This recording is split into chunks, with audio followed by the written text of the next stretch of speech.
to the LA County Sheriff's building. We, due to the crime that we're all very well aware of, that's reported here every month, and that we personally experience from time to time, as you may or may not know, own Santiago Square, my family does, and we've agreed to donate one of the shops, stores, to offer it to the LA County Sheriff's for a substation or a meeting place or whatever they want to do with it. But we were hoping to get a more continuous presence enacted with law enforcement. I started with Scott Short. We went through the channels, we got as high as we could. He left, he lost interest in it. Then we went with Joe Sofa. He was excited about it also. He worked through the system, through the LA County bureaucracy. He got as high as he could go. I think he got to county council apparently. And they were reviewing a lease. And I said, well, the lease is you can write the lease. There's going to be no charge. I'm going to pay for the utilities. My family's going to absorb all the costs. All you have to do is fill the space. Show up. Fill the space. And park your car outside and leave the lights on and let people know, that you care about Acton. And when you file a report, the sheriff said they would be more than happy not to have to drive to Palmdale, to the station every time, to have a local base where they could communicate while they're in town with Palmdale and through computers. And all they have to do is set it up. And the thing that's really frustrating for me is we did this once before. We had a volunteer / substation at Santiago Square, and it was great. Yeah. And they pulled out, again, due to bureaucratic reasons, and it was insurance, and it was money. But that's not the case this time. We're offering it, and this is all going on 3 years now. And I promised my tenants, and I promised my son and my daughter, and the local people, that whoever I've spoken to, that this is something I was not going to quit on.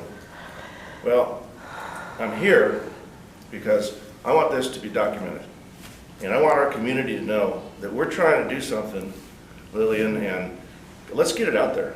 And the space is sitting there, it's been vacant for 3 years. And I'm not going to rent it. I'm going to get some sheriffs in there. But I really think I need the help of you guys, of the supervisor's office, and I thought I might meet Mr. Martinez, the sheriff, here tonight. We don't have anybody from the county here I other was than gonna our say. librarian. Yeah. Who's our boss.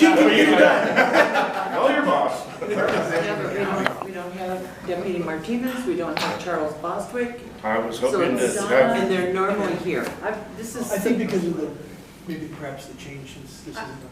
I'm just guessing that. It could be. Yeah. I want to, first of all, extend my appreciation to all of us for you being willing to do this. And it comes up all the time, and Lillian and Acton on Udolphi News, Tracy's here from there, they can tell you that we ask about it all the time. But let me offer this.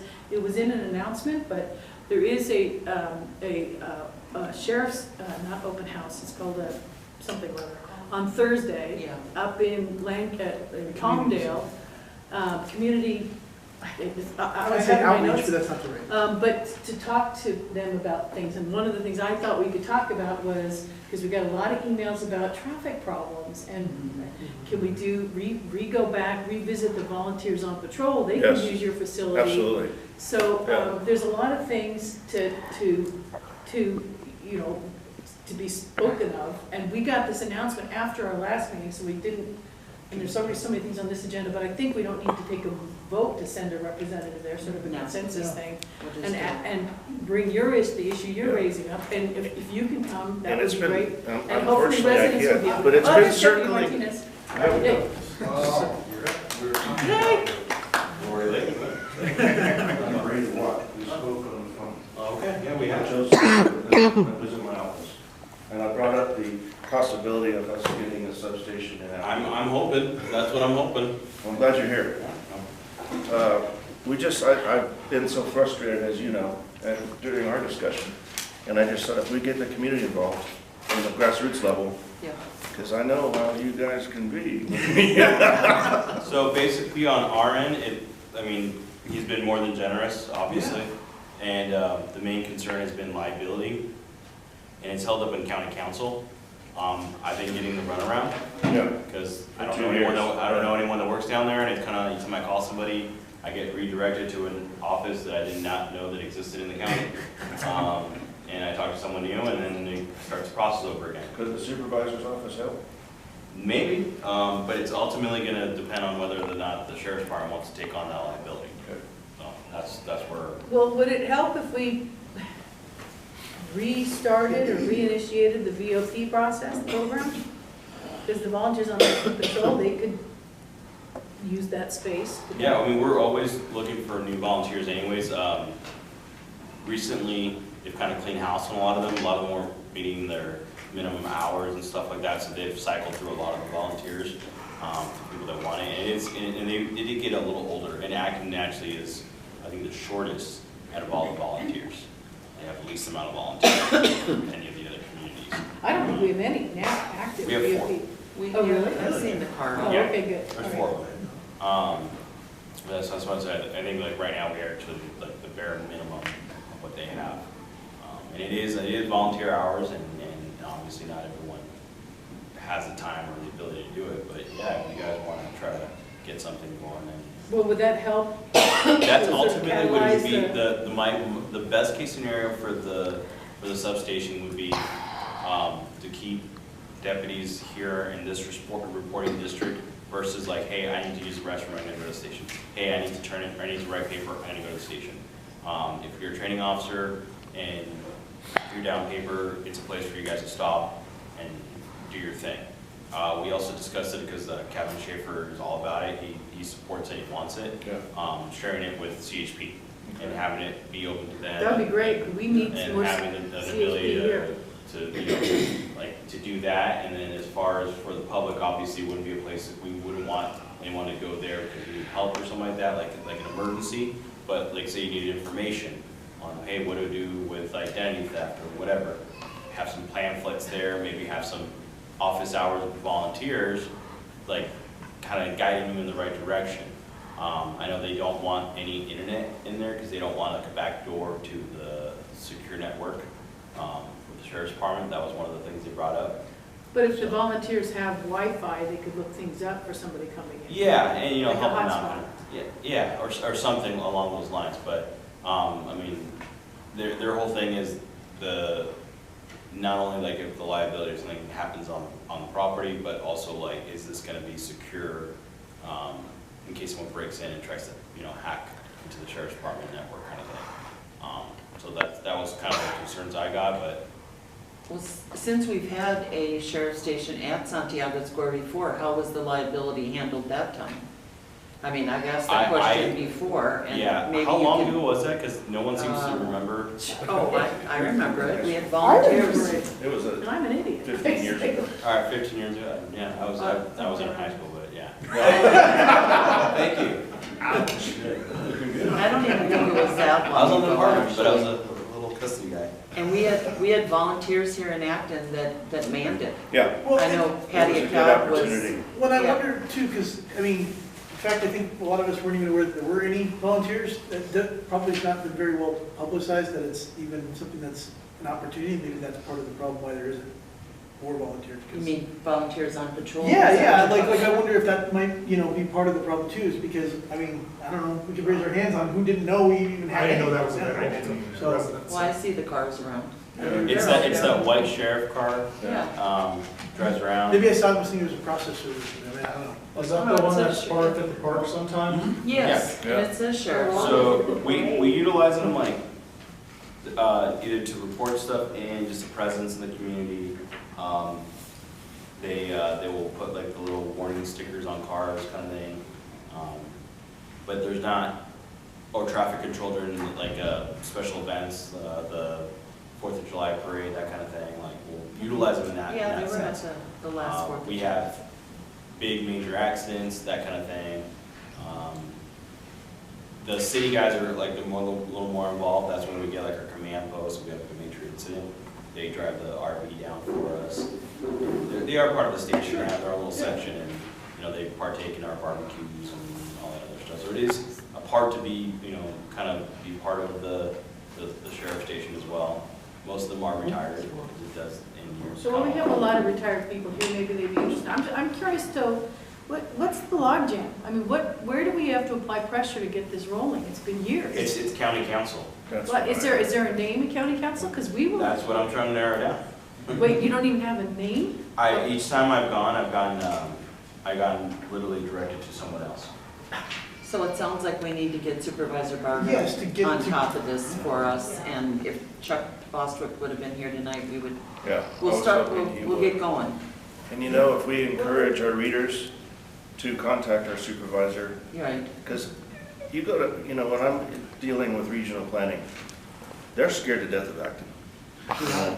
They know that this community is active and vocal and intelligent and engaged. But we ask for reasonable things. We don't Yes, ask. no, but you ask, and you're not afraid to ask. Yeah. And you're, generally, it makes sense.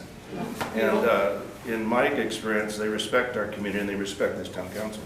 So I think if we get it to our readers and put it in the hands of our rest of the community, I think we can make some waves and not wait another 2 years. Yeah. I know Mr. Chicotto was very active in some things, as was Tammy Necessary, and I mean, like, people will be vocal here. Yeah. But if we can, would it be helpful to go to this, I looked it up, it's called a open house. Town hall, sheriffs at Chimbole, March 12th, 6 to 8 p.m. There's a resource fair beginning at 5:30. I don't know what a resource fair is, but Yeah. people will be there at 5:30. Would that be useful to, Boy, it do sounds you like think it's an Deputy opportunity. I Martinez get, you to know. bring this up then? I'm not sure. What about this idea? We've been trying to get the sheriff's department to take ownership. What if we try to get the CHP to take ownership of it? It's different, you know. It's the Oh, state. that's a good idea. And Just clear they that- might have fewer roadblocks, or maybe that might put a little pressure on the county to step up and not Would look that be like they've been acceptable to sleeping. you? Absolutely. Any law enforcement increase in this town presence. Because we're the end of I their knew area. the sheriffs personally, and I thought, boy, you know, this is going to be a no-brainer, but here we are.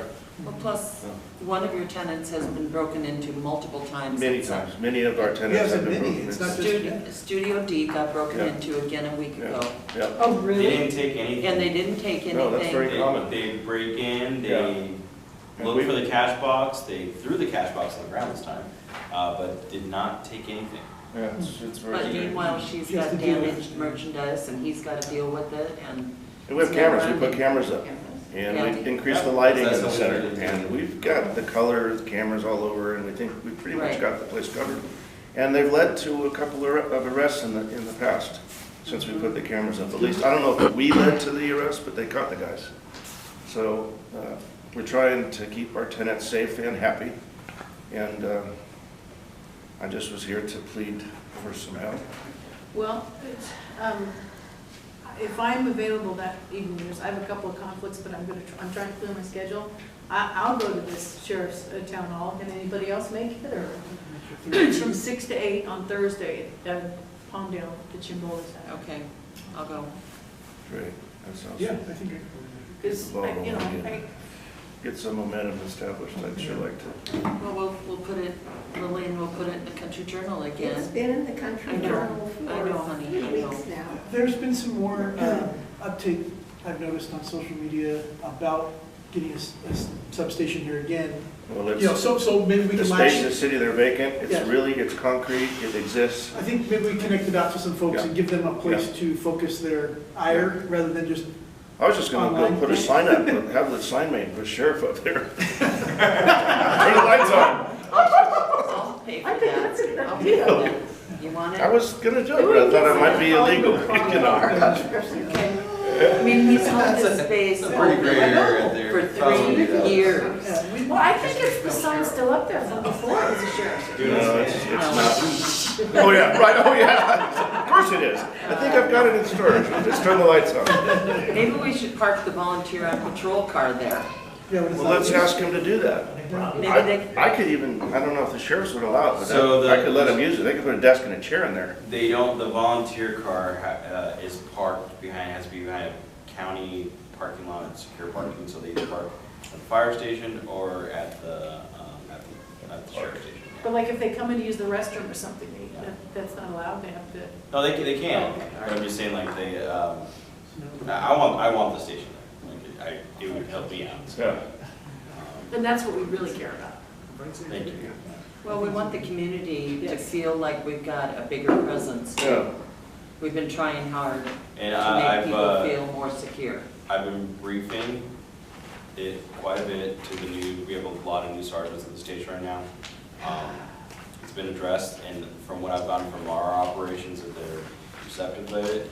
We'll see what happens, but, I mean, without putting my personal feelings, some stuff has happened in the last month that's really ticked me off on how the lack of my partner being out here. So I made that very vocal, because I was like, you guys are gonna make my wife very, very rich when I get killed, because there's no backup. So, Oh, yeah. yeah. Okay. So it's personal to me, and I've addressed that with our operations and they've been receptive. I just want to see it put into action, more accountability on some maturity levels. But- Well, if there's anything that I can do, hopefully you still have my number. Yeah. Joe's got it. I have it. It's floating around. Thanks so much for your time. Hey, thank you. Well, thank you very much. Let's do it. Yeah. For your everything. And we will get a hold of Supervisor Barger, right? And go forward and see I think that, if Chuck would have been here tonight. Thanks, Brady. Oh, you're very welcome. thank you. Yeah. I think the letter's gotta go straight to Carter. Yeah. I And do then too. CC Chuck and Don, but it's gotta Yeah. be addressed. Just, It seems like a lot of the stuff we ask of Chuck and Don don't seem to make it through, so. Okay. Or if they do make it through, we don't This know is about it. the new person that we had. oh, Anish Saraya, he's the new planning deputy, he's in LA. He came from Public Works. He's planning and stuff, he's not safety. We had to find out who her deputy is. I mean, since this was here before, we had a station. I remember a bunch of people that volunteered and worked there. Yeah. My guess is probably some lawsuit along the way. Not here, Oh, I but in general, know. I'm sure is Yeah, what I- undid it for everybody. Yeah. Do we know of any other communities that have? Yeah, Lake LA has. Yes, they do. Okay. Lake LA's All right. got a nice one. So maybe, yeah, maybe that's the tack we need to take is how do we get one like LA? What did they have to do? What blood oath did they have to sign? Because all the to make it guys, happen? As long as I've been on the department, as long as I can remember, that Lake LA substation's been there, so. Yeah. Well, It so used to clearly work- it there used was to a be Port Silver mechanism, too. yeah. Somebody knew the right order to pull the Is levers. it in to county make it property, happen. or do they Yep. rent space? no, Uh, they rent space They rent No, I- space? in the center. It's not county property? Yes. It's commercial It's space. exactly I mean, the I've been same in space. there. And if I hear that Many they rent it, times. I'm gonna be more upset because Well, this is free. I go out to Lake LA every time, you go out there. I go Maybe out you there could go out 2, there and 3 check it times a out. week. Could you check it out? Yeah, I'll go. That would be awesome. It seems surprising that liability would be an issue. You'd think that the LA County, which is what is largest most nations, has an insurance policy that could absorb an extra 600 square feet of area for the employees. Right. You know, it seems Especially in a remote area in a remote area. compared to where their All right. office is, you know, So- it's like. Yeah, so whatever it is, we just need to prod the right, push the right button on Yeah. somebody and let's, you know. All right, so we in agreement, we need to send something. Yeah, is, Yeah. could Do we somebody need to write write- that? Is there somebody who would like to write that letter? I've had zero success with those That's one of the communication reasons on I'm that. asking. I will do it. Jeremiah, you're gonna write the Who's our, letter? do we have a committee safety person? No. Emergency response disaster, we don't, that's not filled No, yet. we don't have anybody in that spot. All right. Do Thank you, we Jeremiah. need to take a vote on this? Yeah, I think we probably. Well, we can do, you want to move this up and we'll vote on it now since it's discussed, we can discuss. Sure. We can do it under that committee, right, even though it's not agendized? Yep. So I move that we move up committee report on emergency response disaster resiliency plan. Okay, second.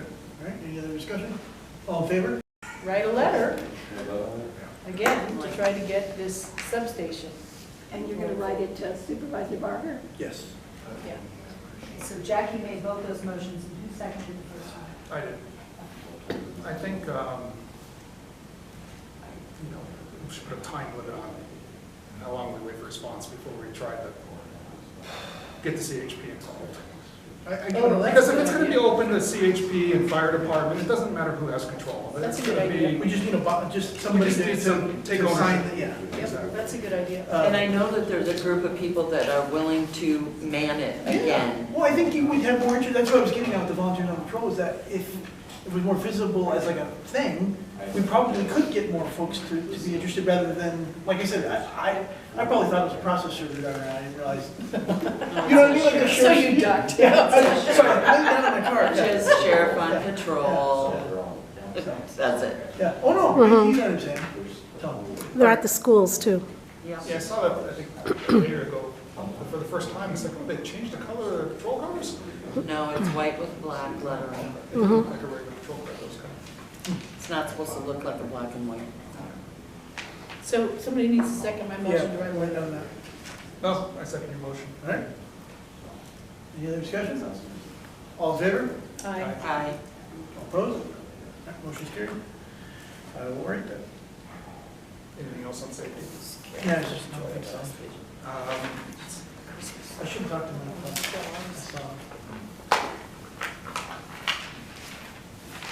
We have SRTS on, Yes, we, okay, so we don't. no, I don't know that I put it there, I think it could be under, What is it? I'm Who's sorry. that? It's number 11, so we'll just hit that when we get to you say number 11. SRTS. Oh, no, it's, So I'm okay with closing out safety then, that's, Yeah. All right, we'll close out safety, moving on, minutes of last meeting. oh, I haven't read it. Yeah, well, did we vote to last meeting? It's been so I long. wasn't here. Did we vote to approve some of the minutes? I thought we did. We did the meeting before. Maybe it was a meeting before. Okay. So Kelly, I think we have our answer. Okay, Pam did it, I'm not telling Pam. what it was. I don't She remember. didn't bring the notes from the last Okay. meeting. I forgot. I think So Tom. we're I think gonna was get a- together and I'm gonna write those and then I'll send out everything that I do not have approved. Yeah, I'll send it all out in one And then I'll re-add that next agenda for next week. And so let's get it approved. Okay. I have minutes from a meeting many months ago. There are notes, I haven't written them up. I'm going to try to write them up this week and I'll add them to your pile. Okay, that's my goal.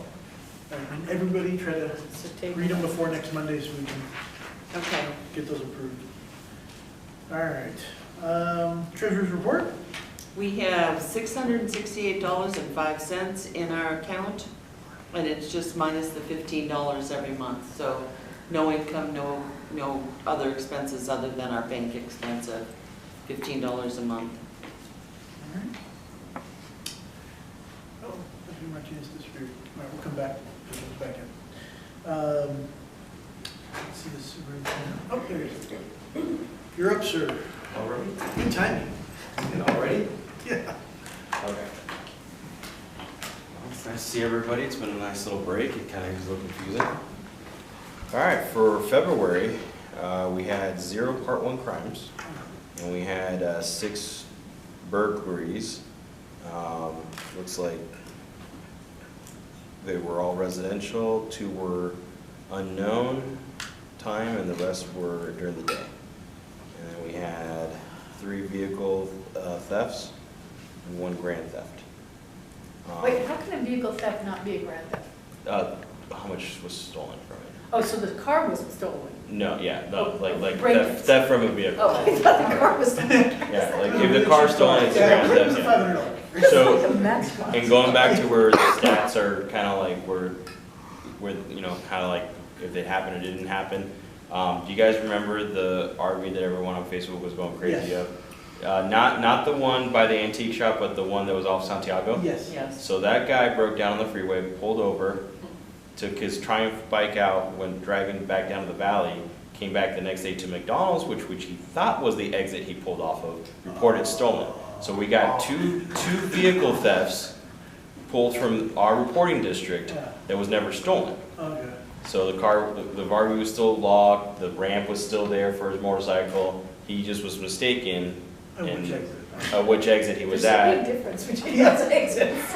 It was nighttime or Yeah, whatever, okay. but see, that counts as 2 vehicle thefts against the reporting district. Okay. So that's kind of where Will like, those get revised out, or is it just, it's I- reported, so it's just a... yeah, so, but that's where we're at. And that's a, let's see, hold on a second. 17.65% drop in crime for this time last year for the same month. 17? Yeah, so starting to learn how to read these a little bit better. I gotta talk to you about these things. Yeah, it's interesting because a lot of factors and like the way it was explained to me, because we don't have the call volume or like the incident number, 1 or 2 crimes can dramatically change it from like down 60% to up 40%. Yeah, you get 1 and you had 0 last year, it's 100%. Yeah, exactly. So you're having a 100% increase of Yeah. year over year. I know a lot of people have been talking about the other RV Yes. over by McDonald's and the Antique. So what I've been working with Chuck, they're no wants, no warrants, they're not tweakers, they're just bored. It's a young couple, their registration's current, just out of state. They're not parking overnight. They pull into with permission to the property, the business at night, and so they're not over, on the side of the road during the day. So we've, addressed it. I've talked to them, I explained to them, but again, she was willing to get services. So Valley Oasis is looking to get them their DMV paperwork so they can transfer it, so they can get current California things and go into one of the parks. I guess is one of the holdups, so the Valley Oasis is kind of working with them on that.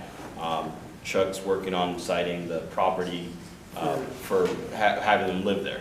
The other thing that I know is a big concern is same property, the wash right there.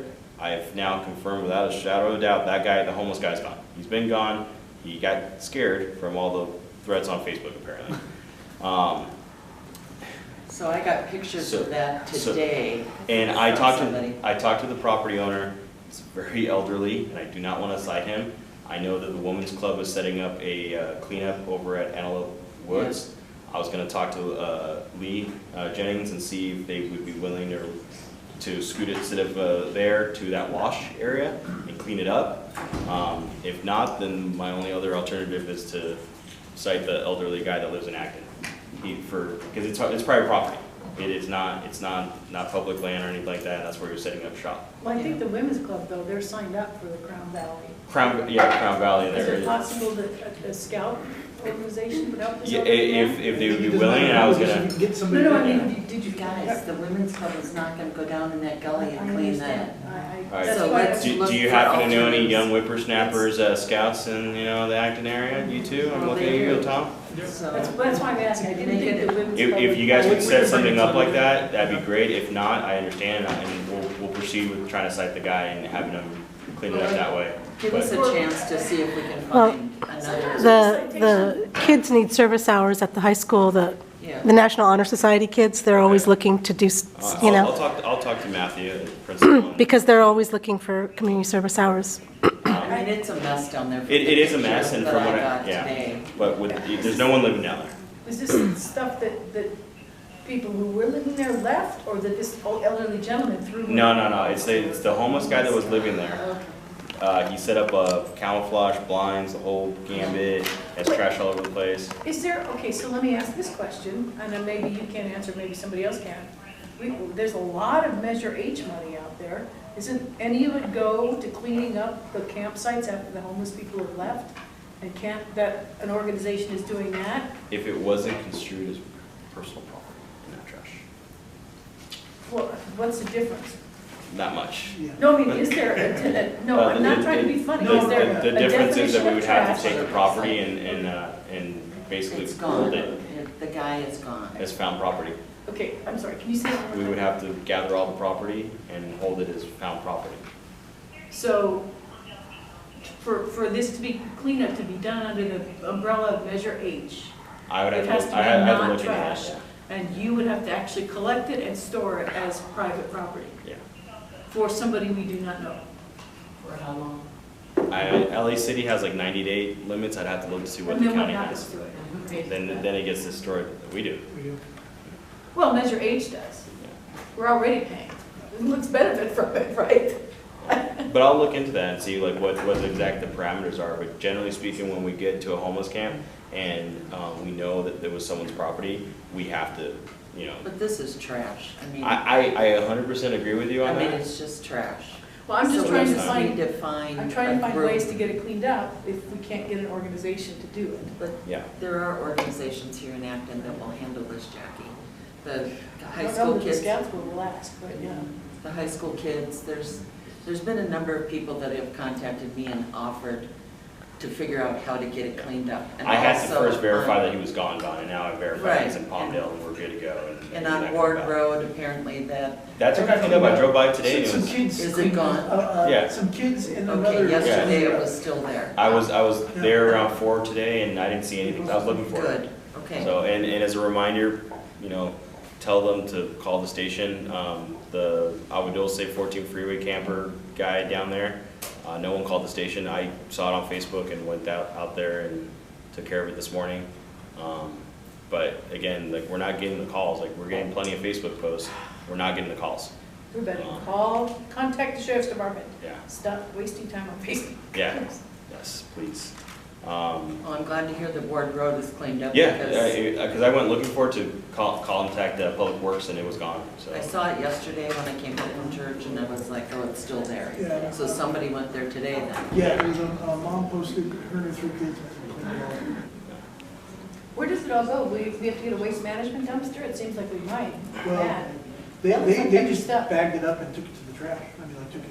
Did they clean it up? Oh, yeah. They posted pictures of them cleaning up and Oh, then okay, after, so, good. yeah. Because she posted on Nextdoor yesterday. Yes, I think it was the same Same individual who family. ended up taking her kids over there. Awesome. So I was, wow, it was great. Awesome. How many cubic feet of trash we're talking about at this location?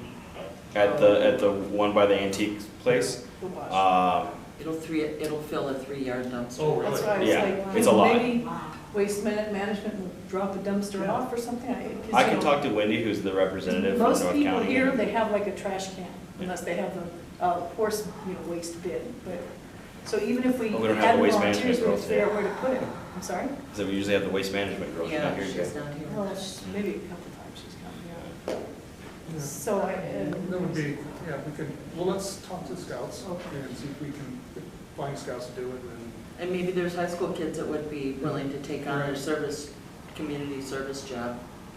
it's restoration. And then we And the contact wash. Waste Management and say, Yeah. Yeah, I even tried Get us a going with menu. the Public Works saying that the wash, wash some of this hazardous material into the Yes. Santa Clara River, and they said, no, it's private property, so. I thought like some sort of easement into the main canal or something like that, so we tried going that route. a little off topic, but how many people do you think are living in the Santa Clara River?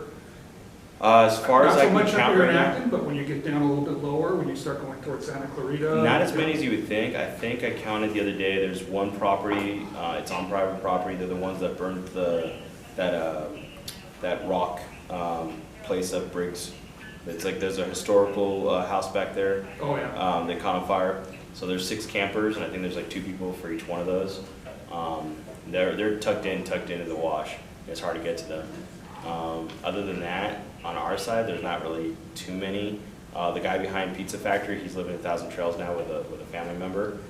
You see him at the library every once in a while. He's put on about 15 pounds, so he's living healthier. His stuff is still behind the Pizza Factory though, and I asked him to clean it up. He said he would. We'll see how that goes.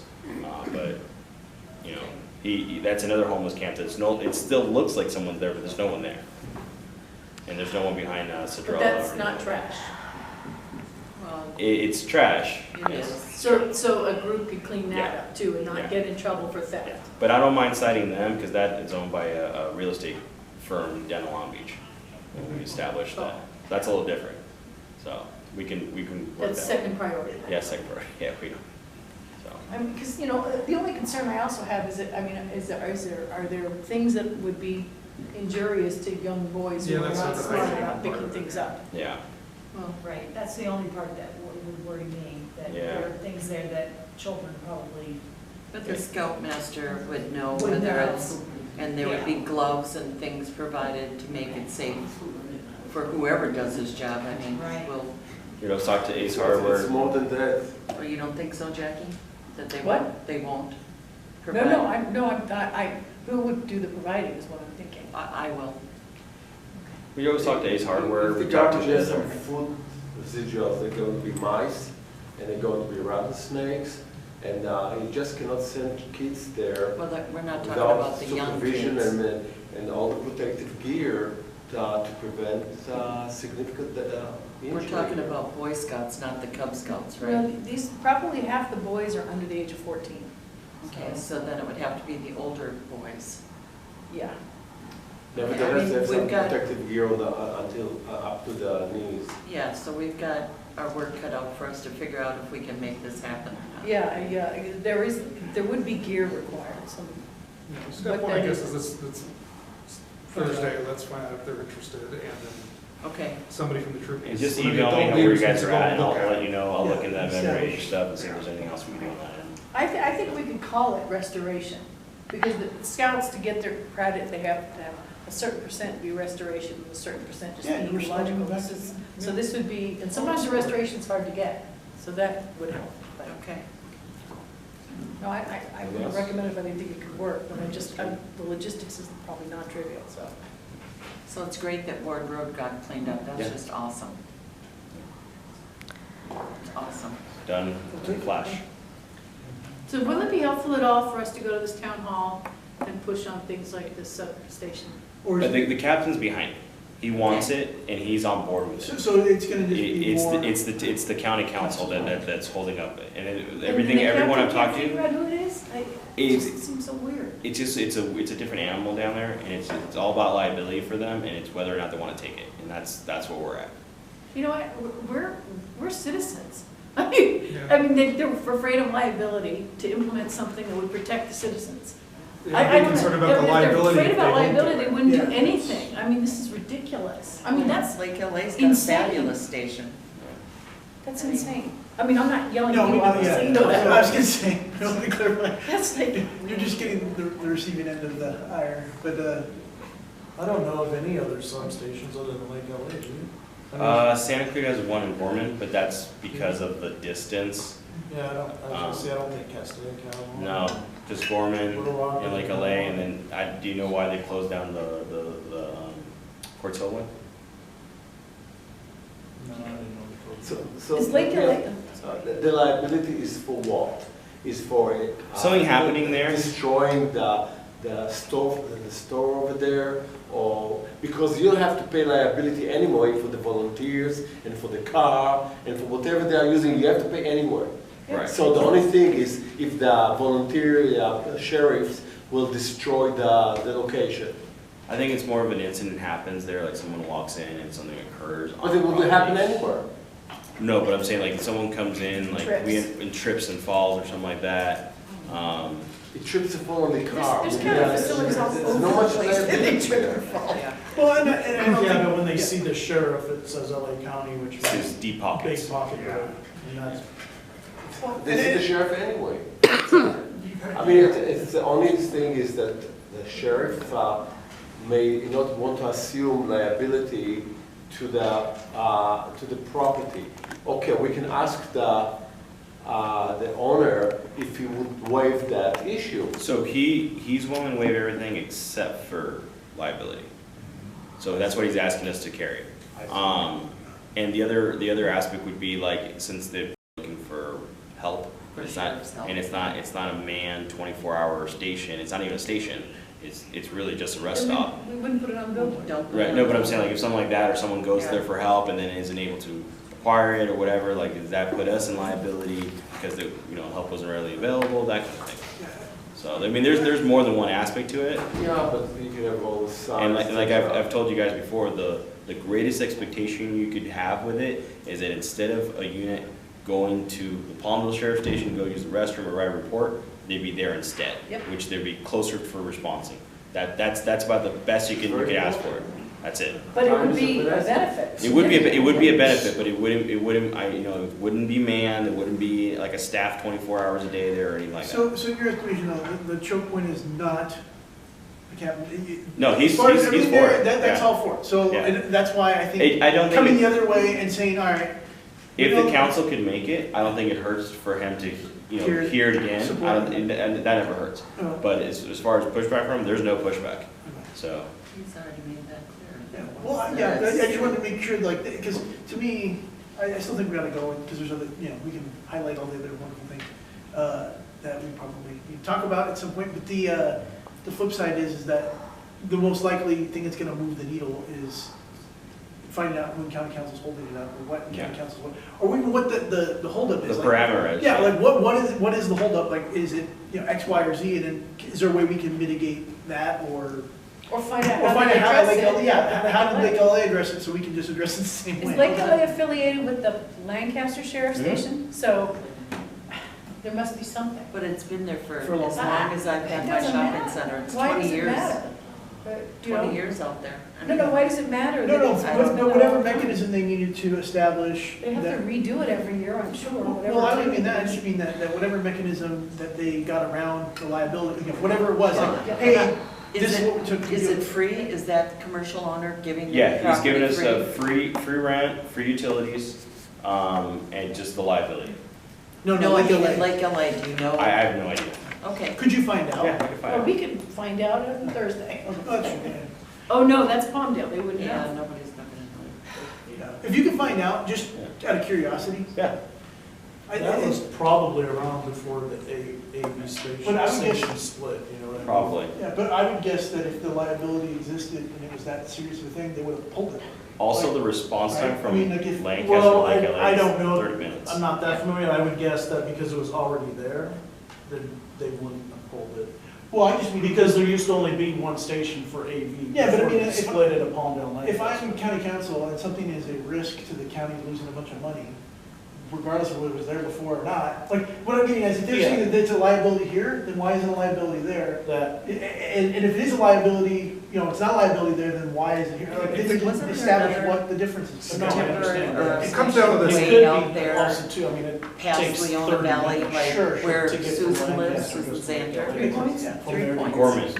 Gorman, that's Santa Clarita. I mean, Oh, okay, so 3 points No, would be, yeah. because I know they said they had one out there there. used to be one in there. Yeah. I said 15 years ago. If the county's making its decisions on liability, it's just bad governance. Yeah. Let's be honest. It's like they have liability If their every liability- day. Did they- Exactly, exactly. So Okay, I can't hear if you. it, I said, if the How long county's ago was making a that? decision based on liability, it's just bad Alright, so- governance. Why don't they just Hey, not Pam. do anything then? Right. I mean, that means they should just shut down and say, hey, we can't do this because we're Liability. liable. We can't do anything. I mean, all we do is pay for everything, and for them to say, oh, this is too much liability for the county, that's not how you make your decisions in a government based on liability. You base your decisions in government based on need. Yes. Well, the right thing. Yeah, well, plus doing the right thing. If that, yeah. Okay, let's keep on. Thank you very much, I appreciate it. Thank you. No problem. All right. All right, I'm gonna see the superintendent. Yep. All right, never happy. Mr. Wall, you're up. Yay, something happy.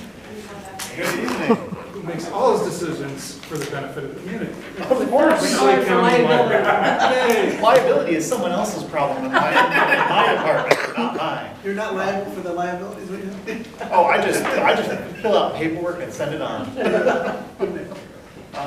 Paperwork organization.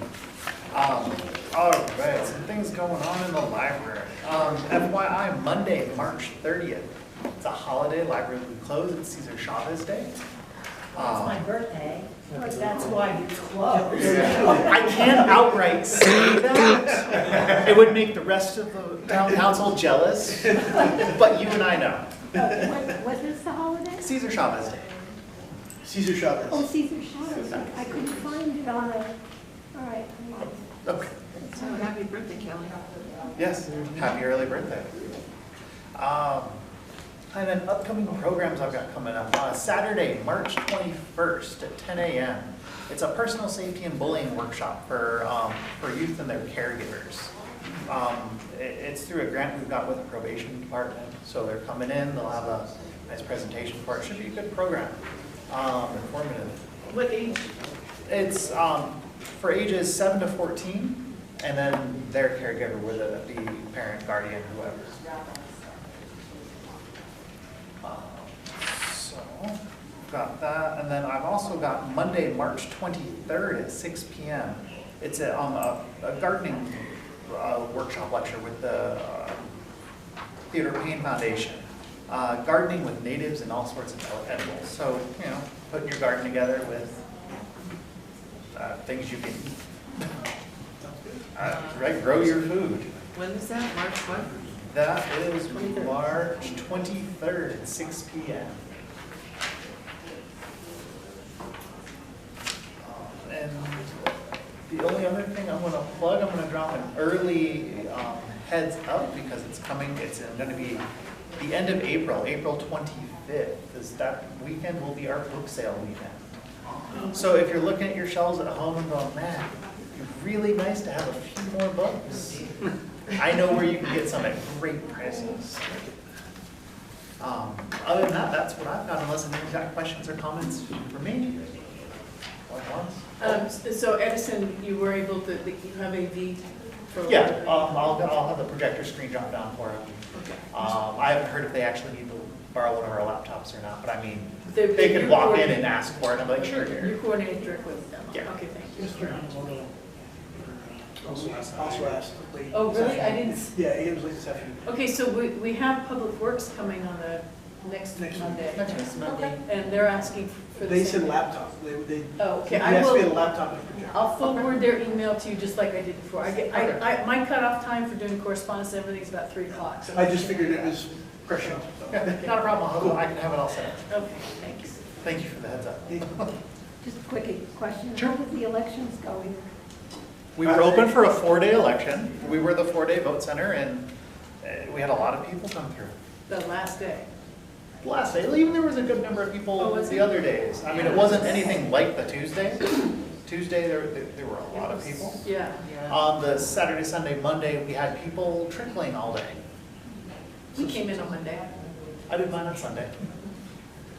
So, There was pretty good lines out front on the last day. on Tuesday, yeah, Yeah, yeah. And it wasn't just this library too. Yeah, yeah, I'm sure. that's what I heard. There were libraries with much worse lines.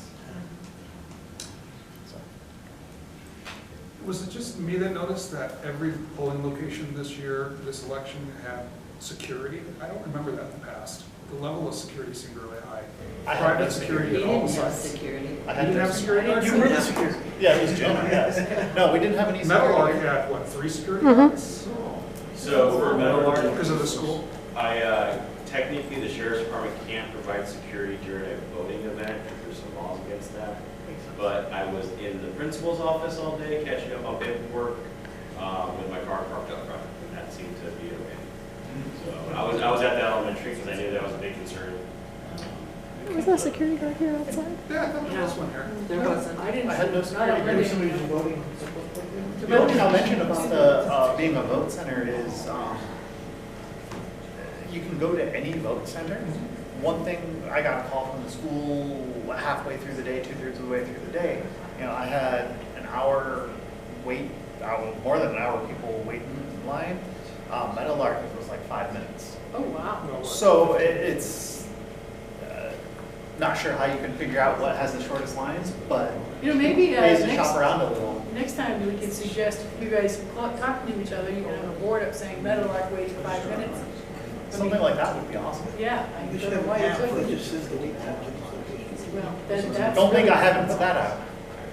And with I'm a lot of things, I old-fashioned go, paper. oh, Yeah, well, or just a website, you just like go on your phone, just to tell you, like, hey, current wait here is 4 Yes. weeks. Because that was Somebody also did something that came post up, I know, at other places of It was just the difference in wait Oh, times. okay. Oh, yeah. I was hoping Chuck would be here when we discussed this. Yeah. So I'm almost thinking that maybe we should table this for the next meeting. The next meeting's pretty slammed, but yeah, Well, but, I mean, I know. Well, do we want to, we could have it now, we can put it on the next agenda too. So do we need to discuss anything now that we can, to get our ducks in a row? well, just as an overview, there was a film permit that came through for 2 days of filming on Crown Valley Road and Antelope Woods next to the middle school. Yeah. That permit was for Friday and Saturday. The parking call out for that permit included the area that we use for the valet for the school. And it, as well as the other side of the street there. So basically all 4 sides of Antelope Woods was called out for parking.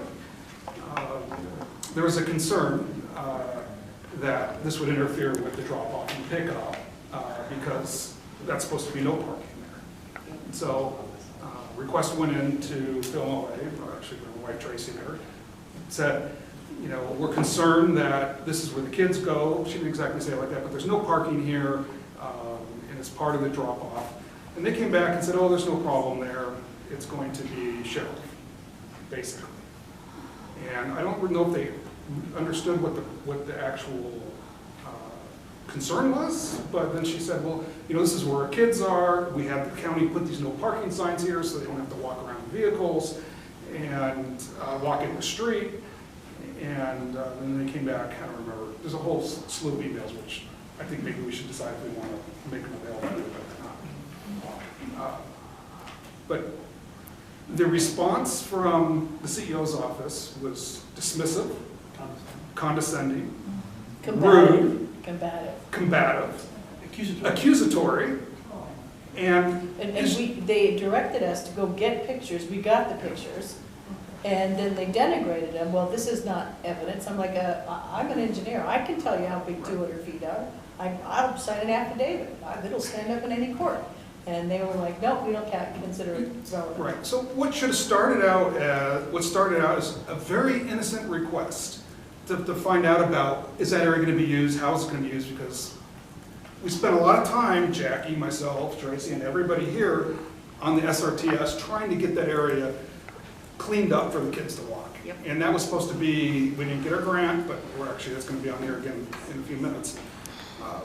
It's the most dangerous corner in Acton when it comes to pedestrians, that area. It's just terrible.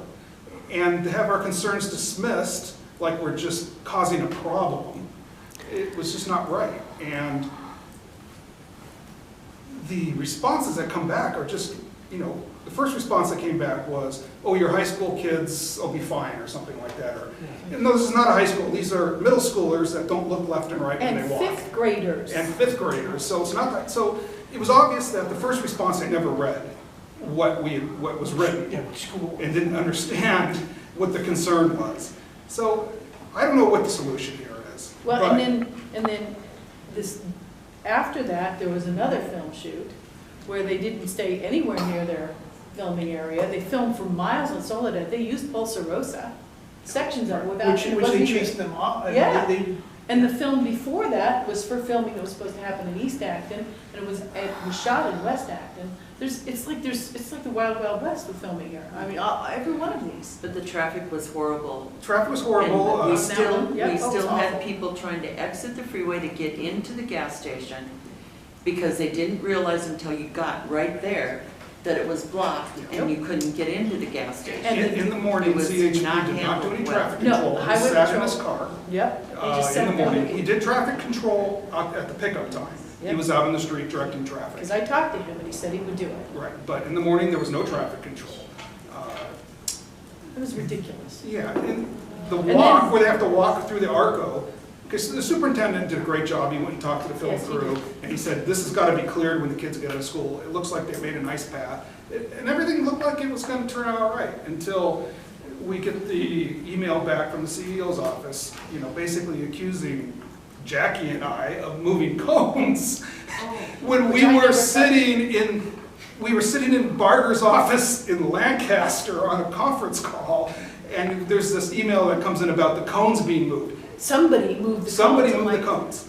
Now, I know he didn't call us out by name, but when you send an email on the thread that's 25 pages already long about cones being moved without permission, what are you trying to say? I don't know. So we got a real problem with Film LA and the CEO's office just not respecting the community here. And I don't know what we need to do about it, but I did talk to the superintendent, and he is going to talk to the school board members about coming up with some kind of policy or protocol for filming around the school. So if they do want to use that area It has to again. be presented to the community, and we have to be able to comment on it and buy into it. Because you know what? If the school board doesn't have to address any of the problems, it's the parents who go to these schools that have to.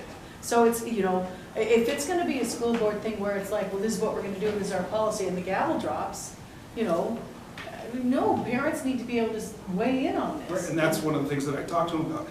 But what needs to happen is, when the community gives input to Film LA, they need to take it seriously. They don't, there were two issues. One was the safety, which Tracy was concerned about, and the other was the use of the space that was not permitted that Jackie had concerned. But and what it's they've done is also safety. I mean, it was also safety as well, but there were two place. separate issues, and none of them were handled. Resolved. The use of the space was never resolved until they were basically out. But they took Film LA, Gary Smith took those two things, combined them into one, and treated it like, here's somebody, we don't want, it's like, you're just making a problem. Yep. And that was the whole attitude. you're making a problem. And, you know, we work hard to get that area, you know, to try to get our grant for that area, so we can have a walkway and a pathway going through there. And it's just, it's not right for the county to treat us this Tom, way. it feels like Gary Smith is our biggest problem. He is our biggest problem, And he bullied. he's a bully. Yeah. Yeah, well, I'll let you tell the story about the bullying, because it's truly despicable. And, you know, and I'll let you tell the story. She wrote a letter to all 5 supervisors, and not one of them responded. So, Whoa. I don't know what we do when it comes to this. They don't seem to be concerned with any of the, you know, all the stuff we worked on. Any of those measures that we worked, the mitigation measures. And they're all just, the most recent email came a few days ago, those are all just suggestions anyway. Right. They're not even conditions, they're suggestions. Or maybe recommendations, we'll use one of those. And never in any of these email threads from our end of it did we say, oh, you shouldn't film here because it's not safe. We never said, don't film here, or this is not an appropriate place. We just said, please comply with your permits. You know, so it wasn't like this was trying to move them somewhere else. It was just trying to make them aware. And I would have thought that the CEO would have went to the location manager and said, you know what, this is a sensitive spot. It's a school, a lot of community members picking their kids up from school. Let's be extra careful and let's try to do the best we can. And what did we get? I'll let you tell us, right? I went to photograph and film for Safe Routes to School for a piece I'm doing for the paper. I didn't have a press pass, I never do.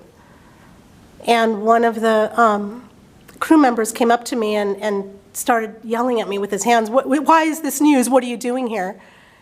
And I said, well, how do you know I'm with the news? You know, I could be a parent. I just walked out of my car. So first of all, Gary Smith set me up because he was the only one that knew that I was going to go do that, because I told him in a private email that I was going to do that. So he set me up for this guy to come up and bully me, and so I put that in my, and I told him to back off. I had it on video.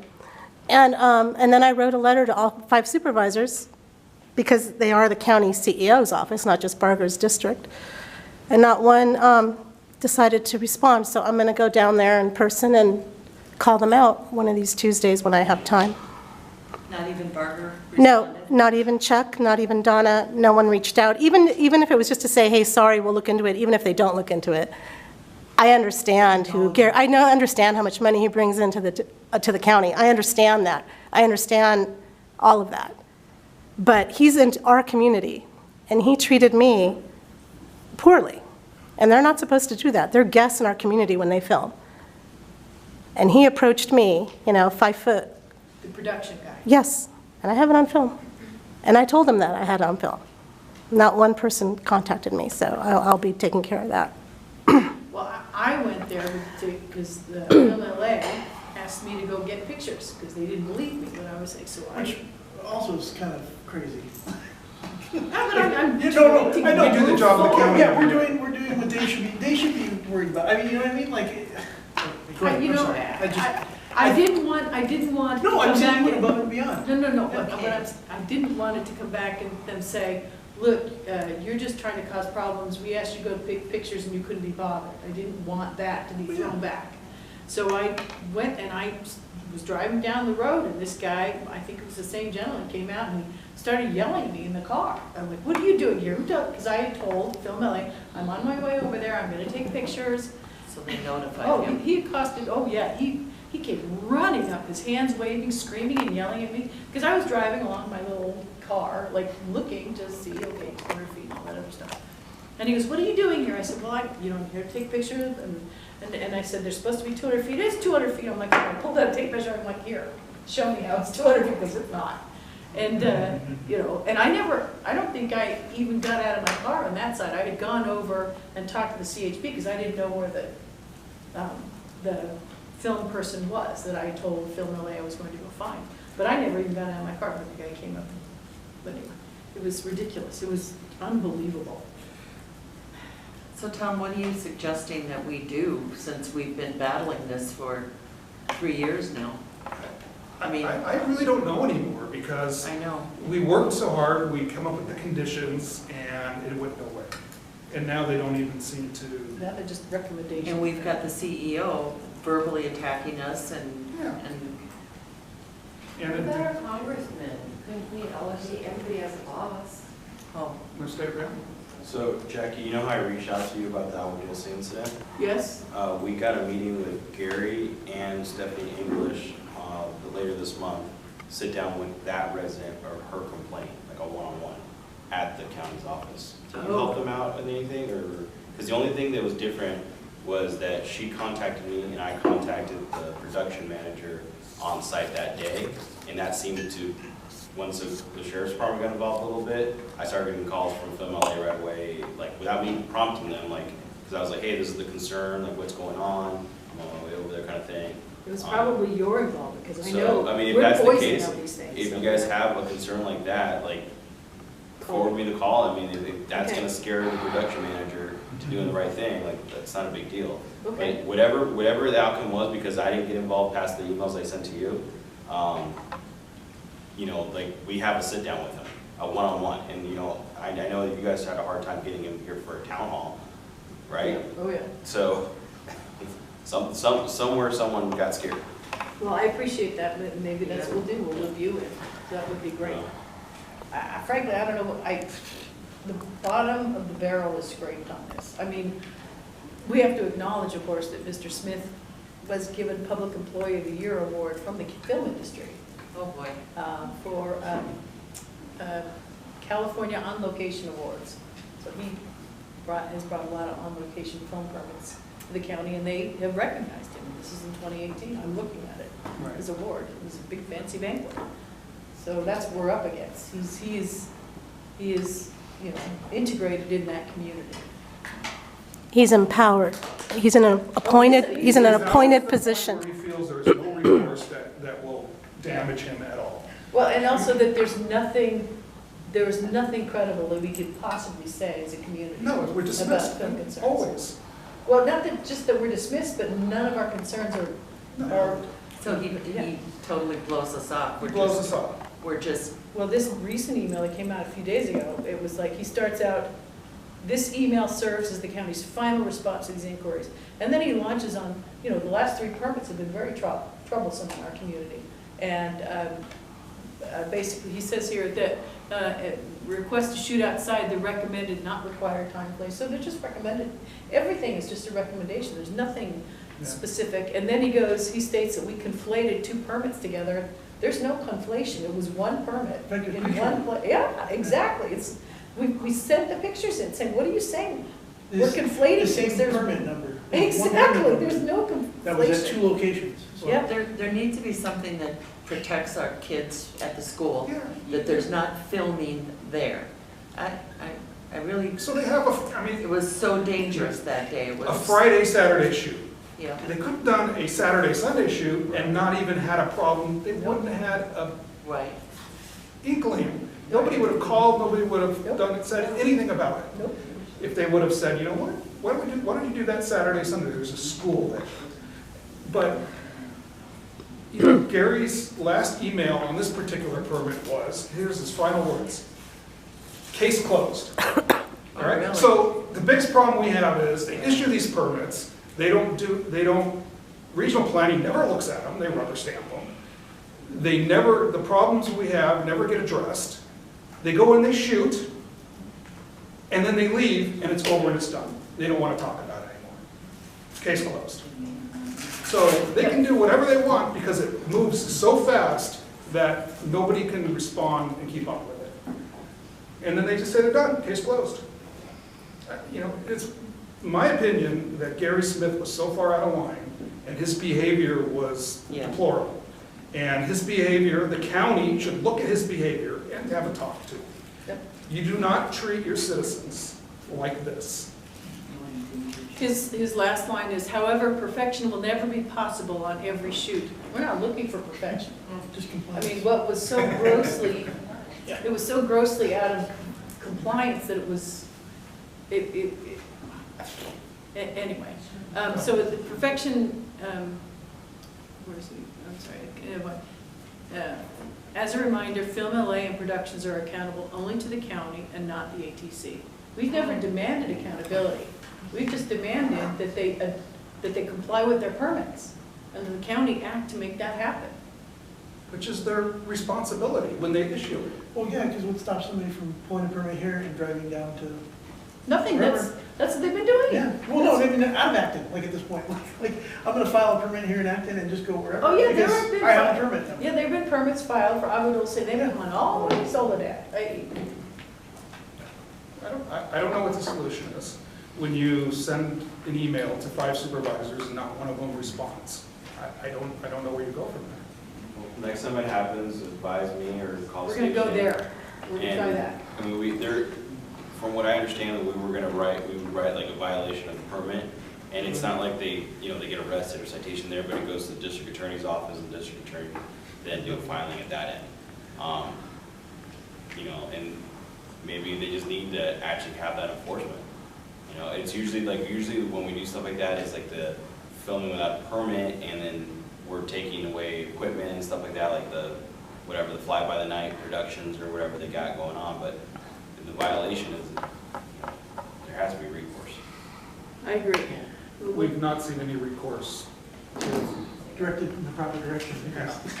But We also asked for clarification from, okay, so as you know, the zoning code was updated a year and 2 months ago, and there were some typographical errors made.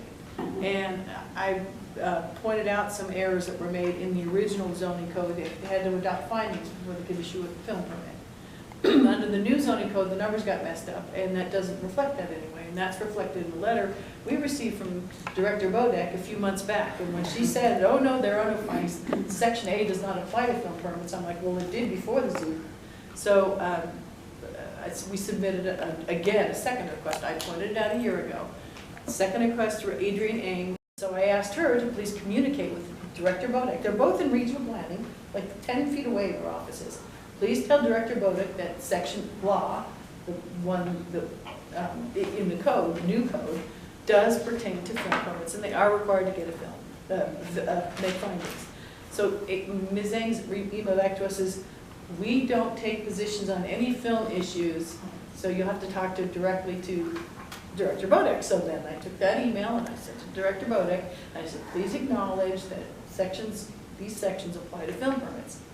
Just so that they have to look at the impacts of the community and how they're going to mitigate them, and that no significant impacts will happen. We've been trying for 3.5 years to get findings made for permits. And the last word from Mr. Smith on that is, we have no obligation whatsoever to make findings. We don't make findings, we will never make findings. That was an email from him about a year or so ago, a year and a half ago. So, I mean, that's another thing, is we can pursue that, but the email went to Ms. Bodek about a month ago, haven't heard back. Apparently, she emailed back to us on the water roller CUPs, which is good. So that's another thing that we can do, is working that angle, that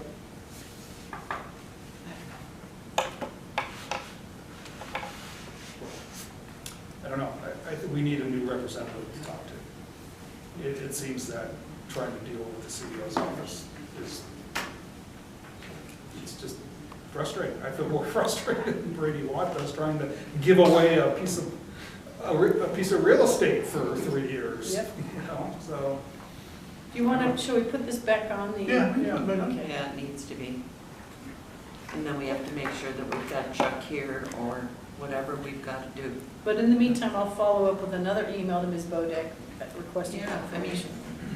I think somebody emailed back and acknowledged that. That was it was, Adrian. okay, It was wrong, yes. that was So, incorrect. yes, so I emailed her and I said, can you please go talk to Director Bodek and clarify that to And her? then you got another And that's when response. she said, no, we don't deal with film permits. You just asked for clarification on code, this is the That's a code needs to be clarification. corrected. So I'm like, okay, so then I emailed Director Bodek, CC'd Oscar Gomez, because he's been at our meetings.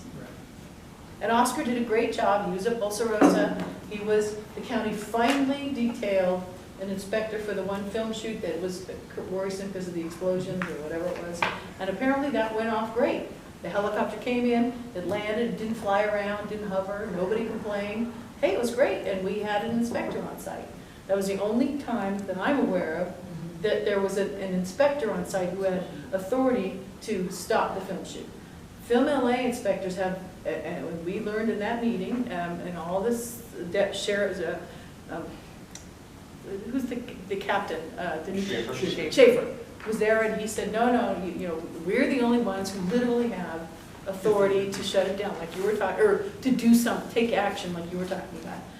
If we don't do it, if regional planning's not there, it's only going to be us. Highway patrol's not gonna do anything other than their own business. You know, they're not gonna look for permit violations or anything like that. They just do the traffic, whatever, in ITC. So, anyway, I can follow up again with a confirmation request from Director Bodek in the meantime and see what we get. Because that's not a code clarification, that was a omission when they changed the format of the code.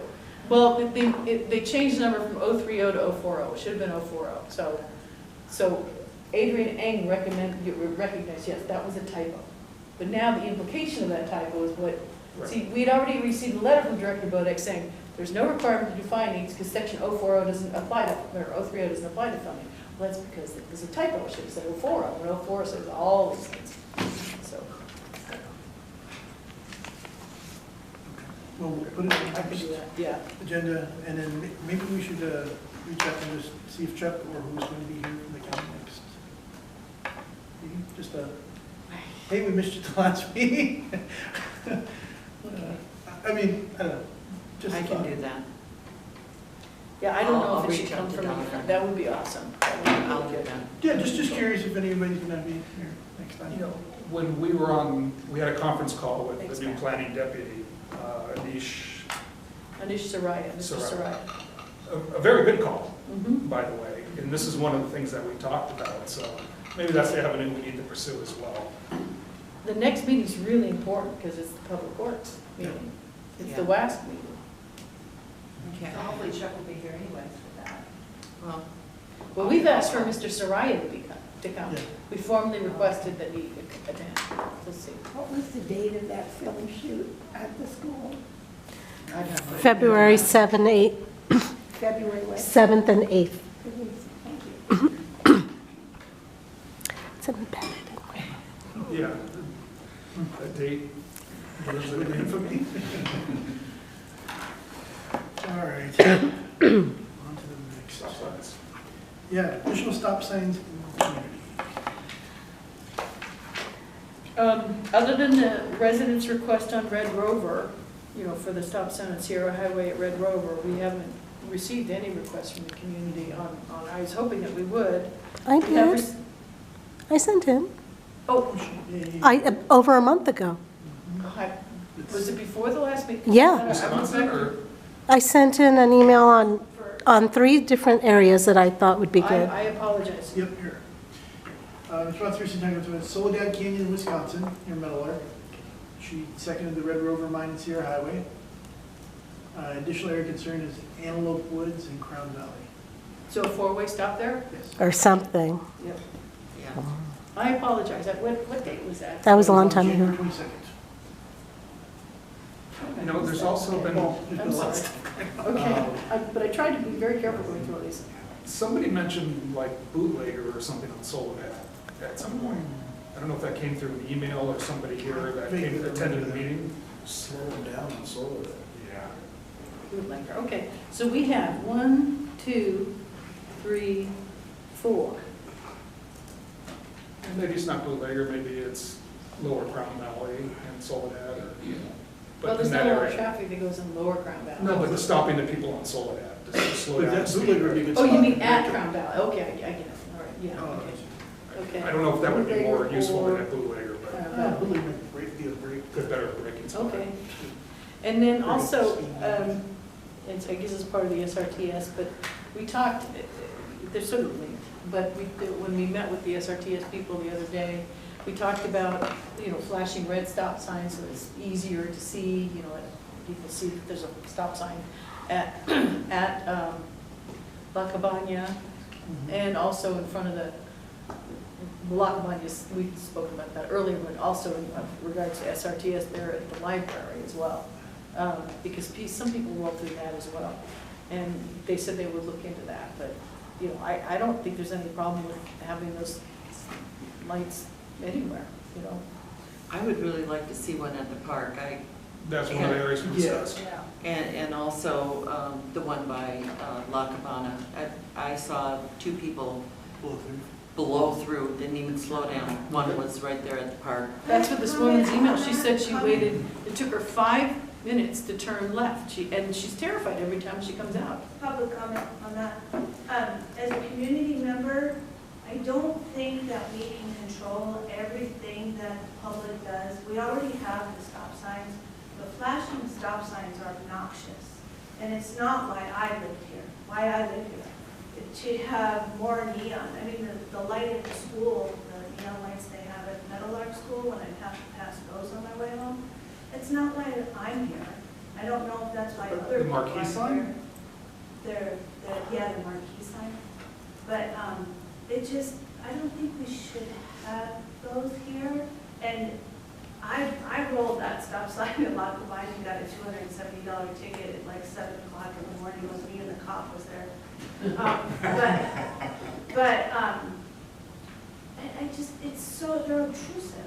Well, I think what we mean, talked about was doing it during commuter hours, because that's when it's hardest for people to turn You left. just can't fix stupid, you know what I'm saying? Like, we're all driving, and we're drivers, so stop at the stop sign. So what should we tell this woman who takes 5 minutes to be able to turn left, and she's frightened when she does it anyway? 'cause Well, I nobody do else that saw. when I'm leaving Wisconsin Street in the morning when people are coming from school and stuff, so we get that, I don't know what to tell her, Jackie, I don't know.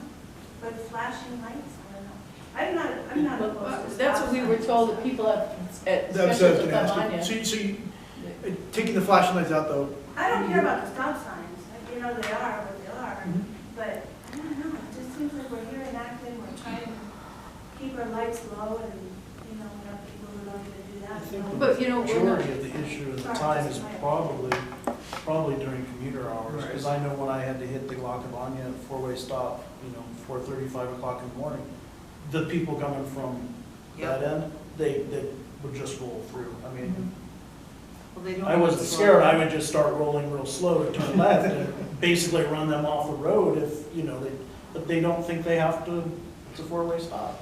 And that's. But we what- can't, Yeah, sorry. the only way to control that is to put a sheriff's car or a CHP. could we have asked for like bot dots or something, like something, I don't know. or a rumble strip, or whatever they have, where it's like, hey, when you get within 50 feet. I Set mean, up a fake I'm kind of camera. in that same boat of like, I don't know that I like flashing lights everywhere, but like if there's other things we could do that like, hey, you're gonna have to stop here, otherwise you're gonna be off. Rumble strip sign. Yeah, I mean, that might be something in between the two that is gonna get somebody's attention and, The ticket really deterred me. oh, well, I'm sure, yes. I bet. We have orange flashing caution lights on Sierra Highway, and we also have orange flashing caution light on Crown Valley by the school administrative building. Maybe those aren't very intrusive. They're not like, What about those ones that are on the stop sign or like Christmas? Just the sign itself blinks. Well, that's what we're That's, I think talking it's, about. yeah, sorry if we weren't clear, I think that's what we're talking about, the outline of the outside of the thing. Yes. And they That's were right. there to start with at the one at the school. I don't know why they went away.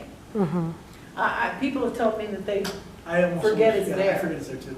and so, I'm slamming on my brakes around that light, or that stop sign. yeah, people Well- have told me they forget it's there. I forget it's It's actually partly blocked too. As you're coming from Yes. the north, there's a tree and then a sign in the way, so. I think the one at the park is crucial because we've got kids there all the time. For flash, some sort of flashing. I don't have a problem with it. The other I'm thing is a sorry, Ann, I possibility is, just think it's- like for crosswalks, that they only light up when somebody wants to hit the crosswalk right, on the ground. right, and that's something that we So, talked about yeah. with the SRTS. I've just seen too many people run. Giving you like exact numbers, they're operating at like half of the guys they should have. Mm-hmm. So like they get pulled mostly to the freeway for accidents during those times, and they just don't have the bodies to.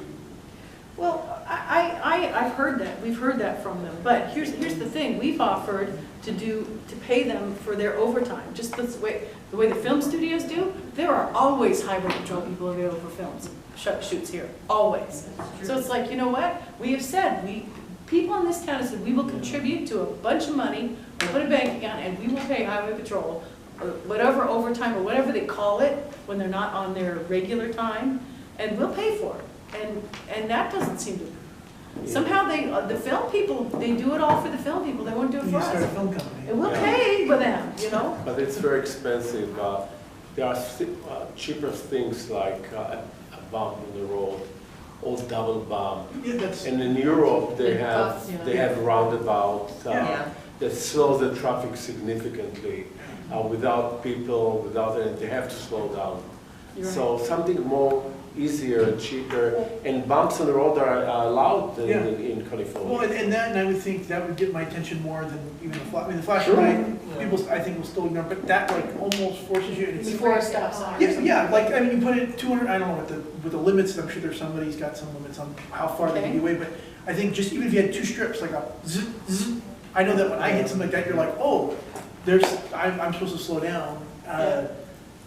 And there's ways, they can design them with cutouts that are the size of fire truck wheelbases. Yes, so the fire trucks roll yeah. around. Right, and then the little Ricky racers will put their left wheels or the right wheels to cut off and take out half the bump and go through it twice as fast. If bumps are, I don't know, bumps make people very unhappy. That's all I can say about speed bumps. But it's a safety issue, and nobody stops by the stop sign, even a beacon. I understand. beacon. Oh, the commuters make us very unhappy, that's really what's making us A bay unhappy. commuter, oh, yeah. Right, Yeah. and if it is the How about a commuters, dummy I don't truck think- car, police car, parked there a couple of You times? asked for that? Yeah, we You got- can get it from your film people. Oh, Yeah. that's an idea. So we should rent one from the film No, people no, and no, try to get no, into no, their no, good that's gonna be graces. part of their deal coming here. There you go. Oh, okay, okay. Ah, We get the Part of cars, the conditions? yeah. no cost.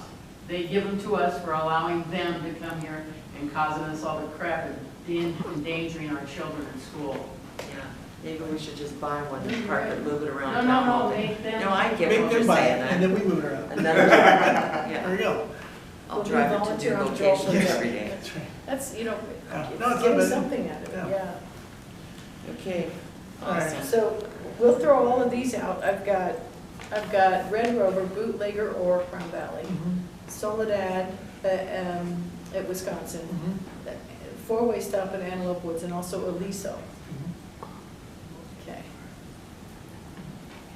And potential for some sort of flashing, at least in some areas during commuter hours, and or bumps. Yeah, and I think we should find out about the bumps, at least find out what, They can do those little disc things. yeah, that's what I was just saying, like, just a rumble strip, you know. I don't wanna have it too loud though. The neighborhood Some up on of them do McHenry it for my Canyon, the neighborhood on And then I'll McHenry mention your Canyon neighbor, you know, installed like- bumps. Yep, And then the upper neighbors up farther came along and removed the bumps. no, they're still No, they're there. still there. No, there's only two, they took out two. No, There's three of them, and there's Big. no way of going more than 10 miles an hour without, like, those are, I don't know how those bumps are designed, but I go a little they're rough. faster. They were going around on the dirt, and they can't do that anymore. Well, they can still go around on the dirt, but you're gonna, I mean, you guys get out. There's a drop off now with the dirt. I've had to roll code 3 down the hill, not thinking about the bumps, and thought, OMG, I probably should have. There goes the undercarriage. Yeah, that's pretty much what I Oh, did. boy. But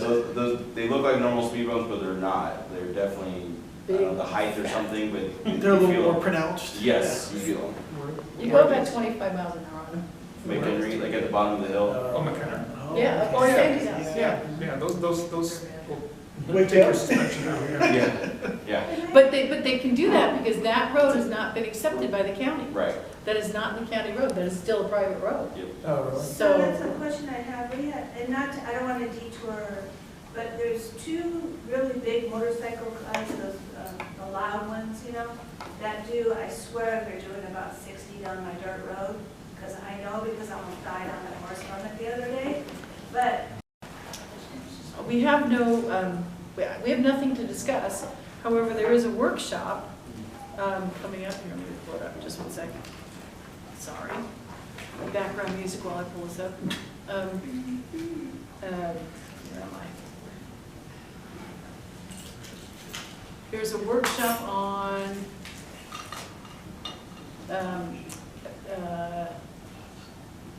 open house March 11 from 6 to 8 at Lancaster Library.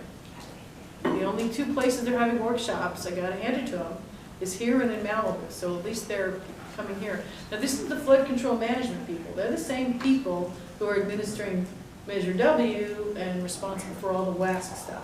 Now, it might be two totally different groups within floodplain, the LA County Flood Control District, but I don't know that for certain. So I'm going to try to get to the open house on March 11th, but then there's also the sheriff's open house on the, it was that. That was the 12th. So it's like, and then the Agua Dulce Town Council meeting is also on the 11th, right? Isn't that, Yes. and they have got Edison coming. So there's a lot of double booking going on. And we have no idea what this plan is. They don't have, they're not gonna do a CEQA document, they claim exemption for CEQA, which may or may not be true, I don't know, since I don't have anything to look at. But it's supposed to be how they manage floods here, and this is the first plan updated in many years, and you know, we have flood issues here. So I don't know if they're, what they're gonna say for us or do How for many us. days are they giving us to respond, Jackie? Comments are due the 31st. So it starts today? and Yes, so 9th to the 31st. So Does it 21 have days? anything to do with FEMA mapping at all? or I think it has a lot to do with FEMA mapping, but what it has to do with, I pulled up the original one, and it didn't, and it's like hundreds of pages long, so I couldn't look at it very long, because I had no time. But, because I thought we'd have this one today, and so I was waiting. But they do talk about FEMA and what they're going to do and how they're going to mitigate flood hazards. I mean, we got the Volkswagen catcher, we've got, you know, a lot of things, and I'd like to know if there's any sort of overlap with what they're doing with the monitoring and the Measure W, which is a real problem too, that came up on Thursday. So I don't know what to say. I'm going to try to go to that meeting, and I invite people to go too, because we have flood problems here. And where's the meeting at, Jackie? Lancaster Library, Okay. March 11 from 6 to 8. And there's only 2 meetings in the county, one here and one And in Malibu, that's what the notification said, Wow. so.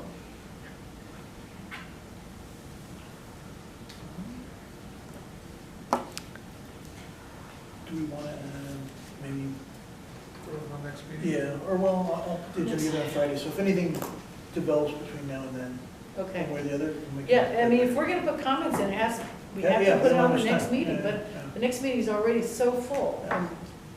Well, let's see what comes out. And Okay. When it comes available, I will send a link out to you guys. Yeah. And maybe you could post the notice on the website about the open house.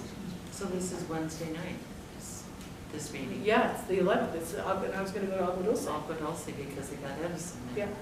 Yeah. I don't know, you know, we just don't have enough people to do all the work that we get all paid for. Yeah. I've been looking for a raise. Is that let me coming know up if you now? find it.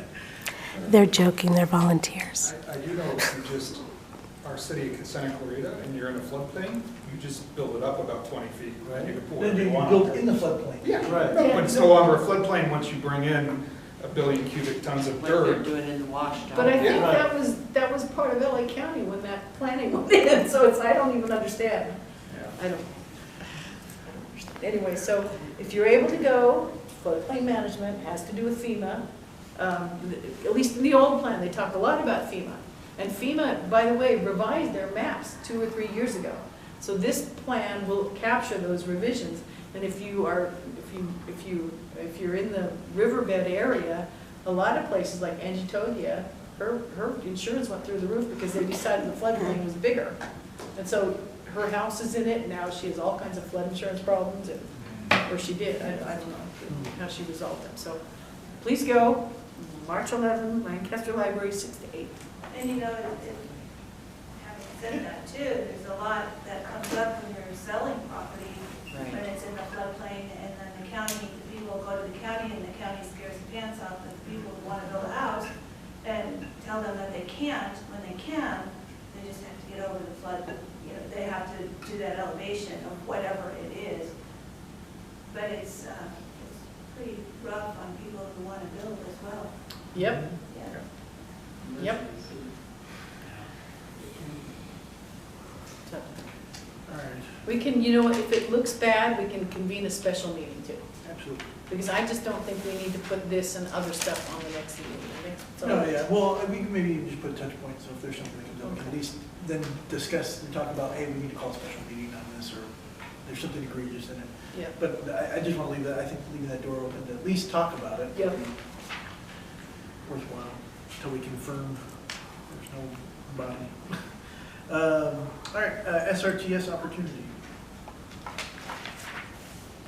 do you want to? Sure.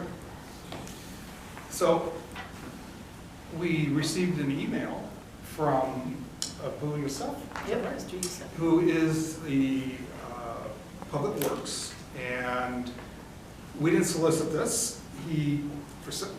Apparently they're thinking about us, and he came back to us and said, we know you tried for this SRTS grant, and we want to put in for it again. So we met with him. Really good news. Very good news, actually. We met with him on Last Tuesday. last Tuesday for about an hour and a half. We walked the areas, talked about some of the things that may have prevented us from getting the grant the first time. I think we scored a 79, and the lowest scoring grant that was awarded was 89 or 90 or something like that.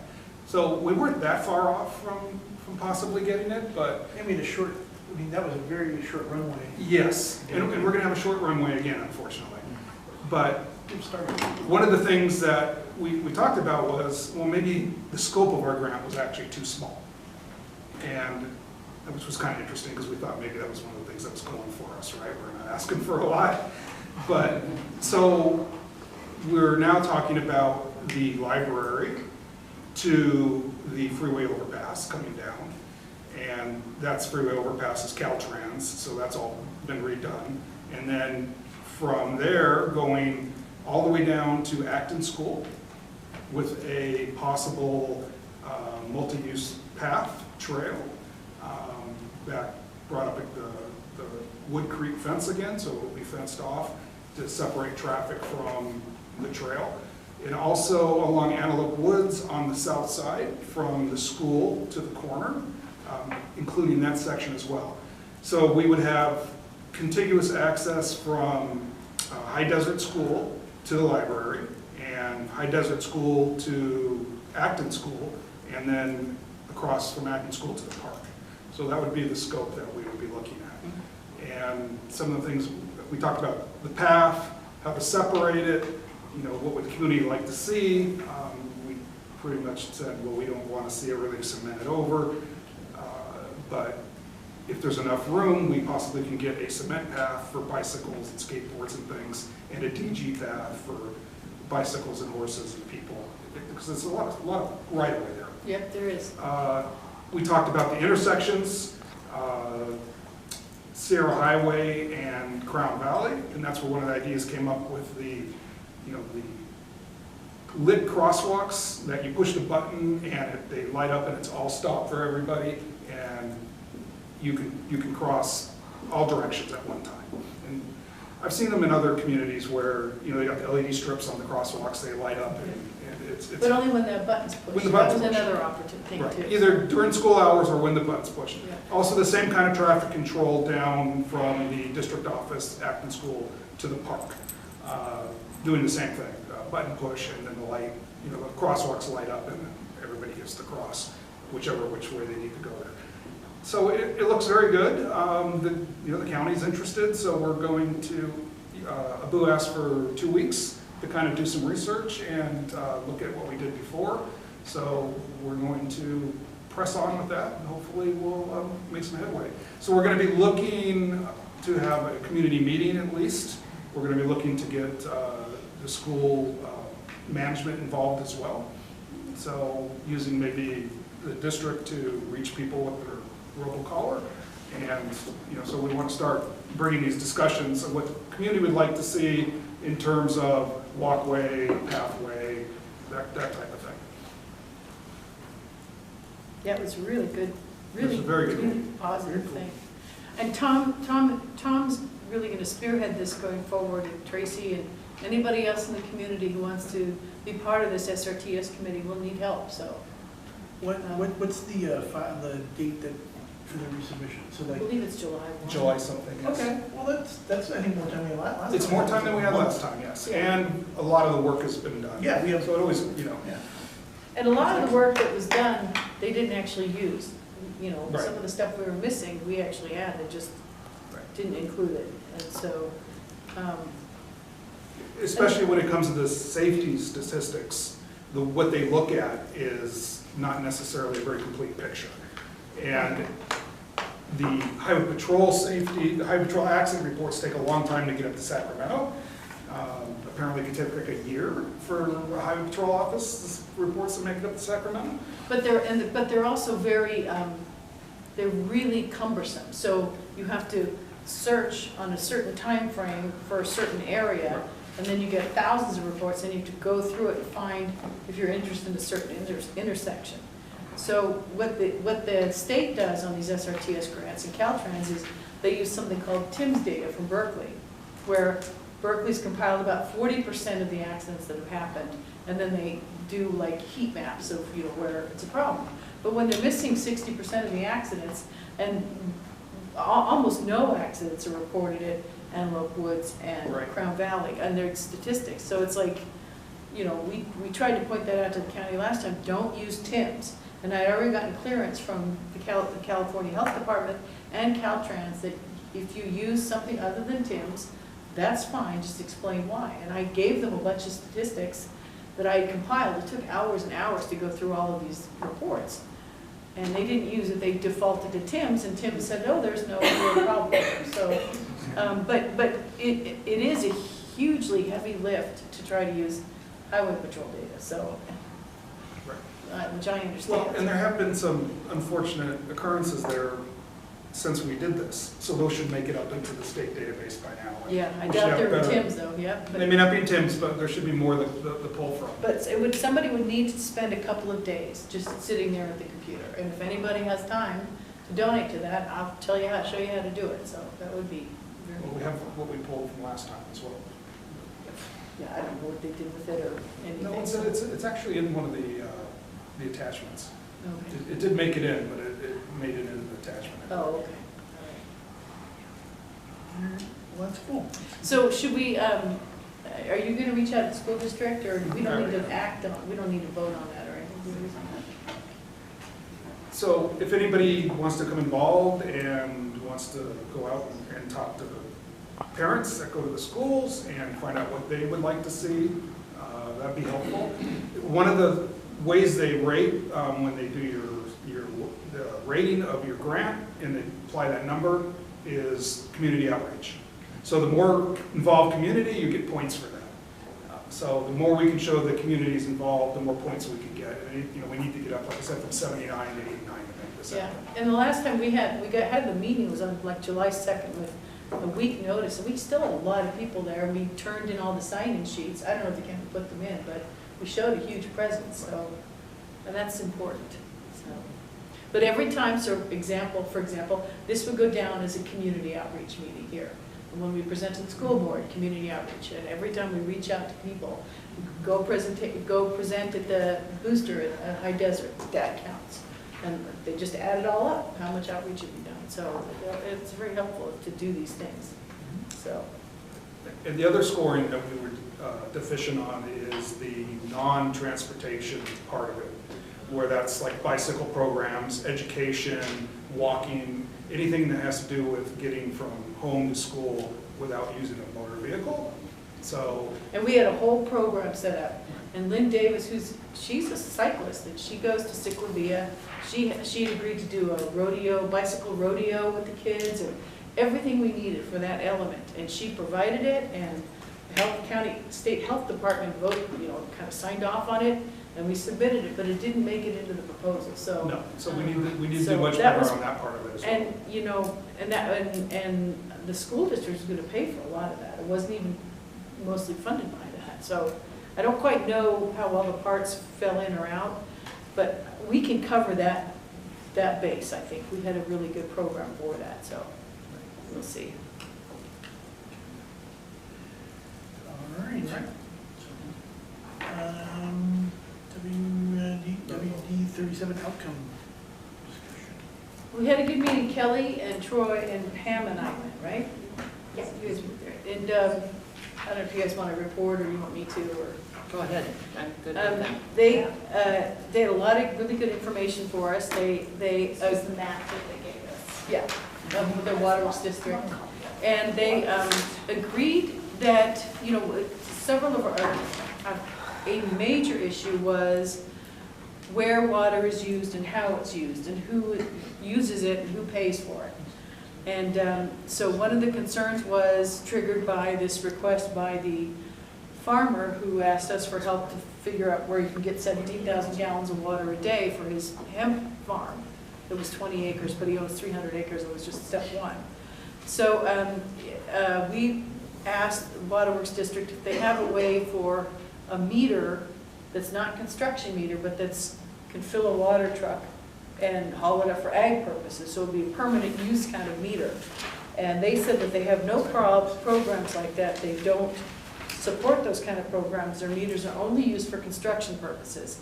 And so I said, well, if an ag operation asked you to put that together, would you do that? And he goes, well, we'd have to think about it. I said, well, if you do that, what we ask is that you, if you do a program like that, that you serve them entirely with AVEC water, and that you not deplete our, you know, well water, you know, our wells, our river water, because it's all connected, for ag purposes. If you can supply them with AVEC water through some sort of hauling process, please do so. And he agreed to that. They don't have a program now. So I said, if you do come up with a program like that, if this ag user approaches you, we wouldn't have a problem with it because we're an agricultural community. It's just that we would not want our own water basin to be depleted because of it. If you have access to AVEC, serve them that way. And he seemed amenable to that, and they let us know if they did that. Then the other issue was,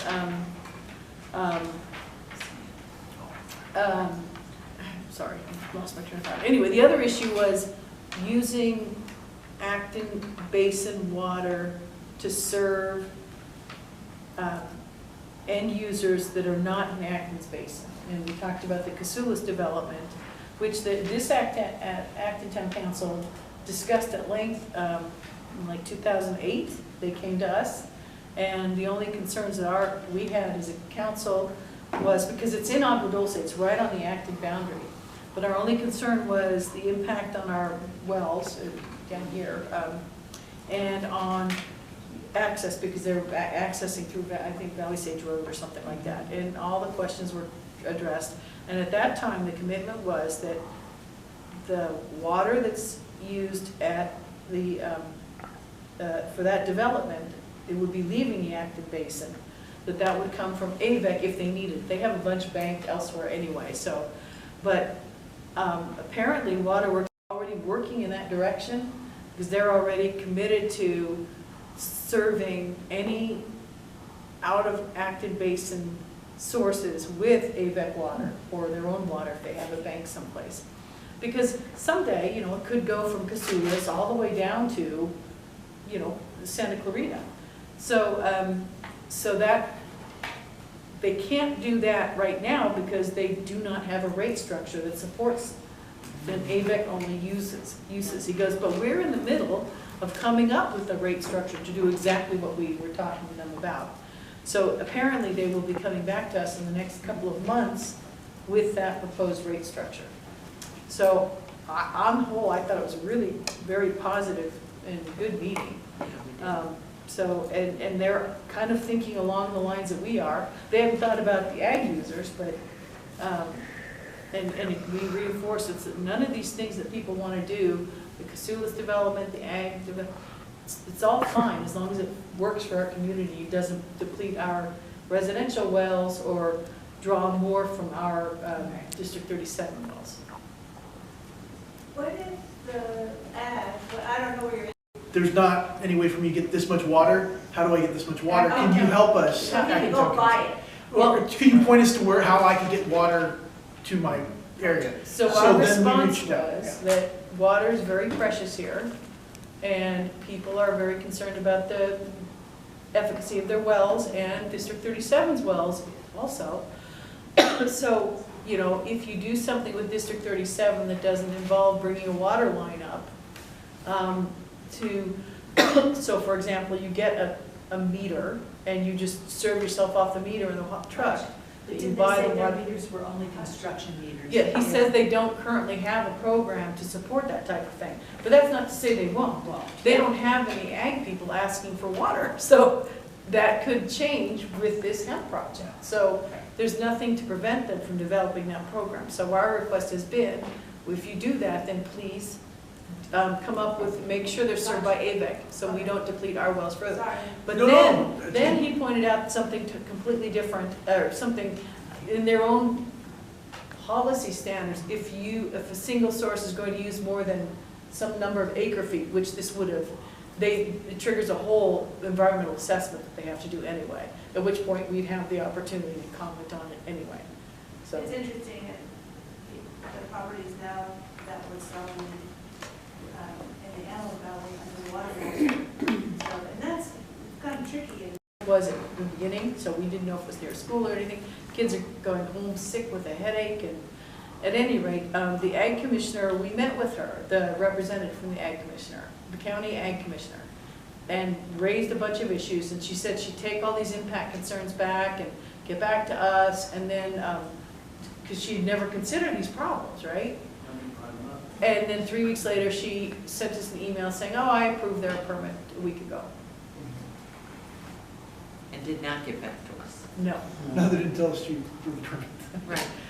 I think that should be in consideration before he even thinks about buying a meter for water. Well, since we fielded both questions, you know, we sent the one question to the ag and one question to the water. They're not talking to each other. We're the only ones who are, you know, seeing all the elements in terms of how it impacts our community. And they're all just whatever. And also about the people coming up to get it, stealing it, robbing them, and the whole bunch of stuff that has to have security around it, because there are going to be people that are going to come up and cause problems in the whole community. Well, not only the fact that she went into great detail on how they, you know, hemp and cannabis are the same. Right, I know that. And if you don't pick your hemp fast, At a certain time. it becomes cannabis. And so there's all of these things that they, you know, they have to pass these tests, they have to send in samples, but it's all honor system. So there was a whole farm just, was in Ventura, the whole thing had to be destroyed because it was too much THC. So we just had the Yucca one, because we have one in Dulce, and the only other one is in Acton, that's licensed. I asked the neighbors, and I guess when they harvested, no one smelled anything. So they picked it early, that's good. So I don't know, and they're specifically growing it for CBD, which is that's the money maker right now. So the one on Yucca Hill, we haven't had any security issues. It does have to be fenced and stuff. But they're like I told you, they're on a drip line. I don't know how this guy's planning to do it, but they're in pots, drip lines, and maybe about. And how many was this guy? So there shouldn't be a lot of, just about your Wow. question, shouldn't be a lot of fertilizer runoff then? No, he had it in like 10-gallon pots and Water, hydro? no, he's not hydro. They're pots of dirt. Okay. But he's got a drip line on it. How many acres though? I think it's like 2 acres. Yeah, see. It's not massive, but it's in a residential area. It is 100% surrounded by homes. It's right off by the Sierra Colonies. How they get license here? Oh, They just went to the like state. that? There's a. Oh, no, the county does it. The County- Palmdale Sheriff Station has 11 total that are legal hemp farms in their district, and we have 2 of them, one in Alberta and one in Acton. That's the only one. Is that for medicinal use or? It's for growing for profit for the CBD. For sale. The one in Acton isn't grown yet. No, it's not grown yet, but it is licensed. That's And- his, Okay. that's I his was like, wait a project, minute. yeah. No, it's the one you guys are talking about, Yeah. and he's actually reached out to the station, like, there's any concerns or like how to get, talking to the public, and basically my response to them is like, the public is okay with you trying to do something, their concern is the water. Like, that's the main. Well, we were concern. also concerned about the smell, because we didn't know what Right, it was. no, but I'm saying like, the main concern is like, is everyone's wells running dry and then properties being condemned, how we heard when we Red talked to tag, water. You know, and that's what I conveyed to him at least. Yeah, well, that's why we're trying to figure out a way to get him the water in a way that doesn't harm Everybody else, you anybody. know. And it's not that much more Fertilizer expensive. and all the chemicals that cause it to grow kills other things down the line from it. And we're talking about the water runoff for our sewage going to LA, whatever it's going, which is the dumbest thing I've ever read in my life, but doing that, it kills things down the line. We couldn't get the commissioner to even give a gosh darn. We met with her What she said is, personally. she's like, well, we've never seen one of these, so we don't know what to expect, so. It's very, So you gotta take pictures, is that what they're saying? They need pictures and videos that you need to take to your meetings.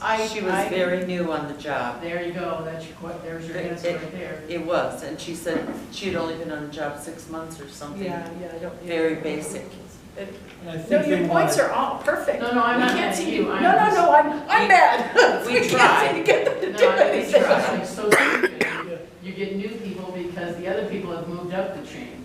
And so Well, the it's new a people, we gotta New bring them program in. for them. It's a new program for them too, That's so. right. it's- So they I should be forget how more long careful. it's been in effect, but Yeah. it sounded to me that I got the impression they were just trying to get as many licenses out there as they The could. county, Yeah, the but Because county they wants don't, this. because But they you're don't, right, you know. since it's a new program, they should Yeah. be more careful. That's You what we would were think, asking, but- but But go slowly. it's only been in effect for 6 months, and she's only been there for 6 months. Yeah. So it was like she I didn't know that. She didn't even know half the stuff we were talking about and asking her about. Smells? She wasn't that bad. So the development that you're talking about, and I've not heard about that one, how are they getting the Antelope Valley water to it? Are they? They've been annexed Big in. old trenches? No, they've been annexed in, and they're putting a pipeline in, all the way down to Agua Dulce. From Antelope No, Valley? we're talking, she's talking about the hemp. Are you talking about the hemp, or are you talking? No. No, Not Casulas. yet. No, they're annexed into District, Waterworks District 37 What and are you talking AVEC. about, Raylene? The Something on the Valley Casulas, Sage?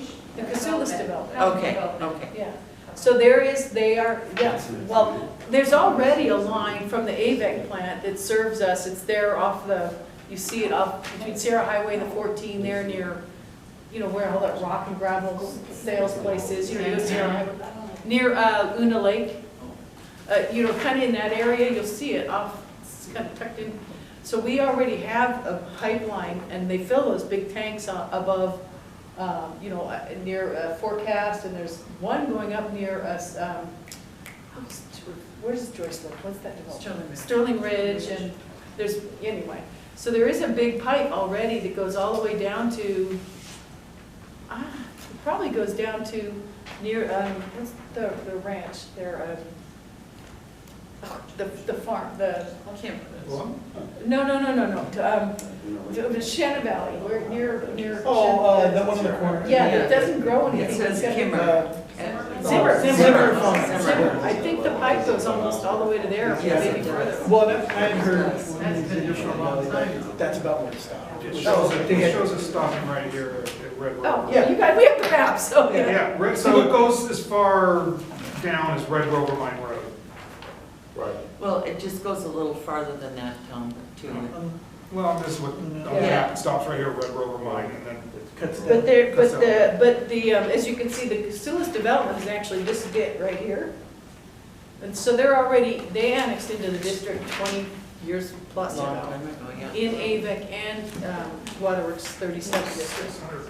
We just were concerned because I remember Ray Billett 1,200. drilling it into my head that they had committed, when they annexed in, like 30 some odd years ago, that water would not be taken from the Acton Basin and go elsewhere, because we didn't want it to affect, Yep. you know. So I So- don't know if it's accurate, but I heard that they're going to get the water from Red Rover Mine from the county, and they're putting a $15 million pipeline into that area. Yep. Yep. And they have to use purification kind of plant to use the sewage to water the slopes Mm. of the hills. So all the water is going to be used this way or another. Yeah, the Sulis development has packaged sewage treatment system, so they won't be on Right. septic. And I think they're going to put their own wells in, but they're also going to be supplemented with AVEC water. I think Lillian knows more about it than I It's do. only but- 2 miles from the existing pipeline. Yeah, so they'll. Right, 2 miles. Yeah, and it's gonna be a big pipe, because the 25 million a month. plan, AVEC at one point extended all the way down to almost where Santa Clarita is now. Santa Clarita wasn't as big at that time. And there was a big lawsuit in the 80s, like, anyway, it was all complicated. But the plan is to connect AVEC down to Santa Clarita, the long, once upon a time plan, and probably still in people's minds plan. So, Except the water that's coming from Acton is supposed to, for the Casulas project, which is going to have a new name soon, I assume. It was only for that 300 homes. Yeah, but it was still only supposed to come from, it was not supposed to be supported by Acton Water Basin water. That's right. It was supposed to all come from, it comes from District 37, but it wasn't supposed to deplete or be reliant on our wells. It was supposed to be AVEC water. Or actually, I think the company, they have water banks someplace. I don't know, the guys sold the whole project to some new investors about a year ago. Oh. I think they're based in Glendale, and they issued some bonds or whatever that they want to invest in 300 units, each one on I think 2 to 5 acres each, all along that area. Yeah, because it has to meet the Agua Dulce CSD, which I think is 2 acre minimum, so. And we've taken, this town council's taken a position, we didn't oppose it, it's not in our area, but they satisfied our concerns with respect to water, because it was all coming from AVEC, and access, it wouldn't access where we thought it was gonna be, or something, I don't remember the details. They're putting in new traffic lights and new ramps there, probably from the highway, from Sierra Highway. There's going to be some probably traffic light on Sierra Highway there. Better not be enacted. No. Okay. It would No. be at, They got permission 20 years ago, so. not for a light. Actually, what they had was they needed more than one access. So one access is out at Valley Sage, but the other one is down by,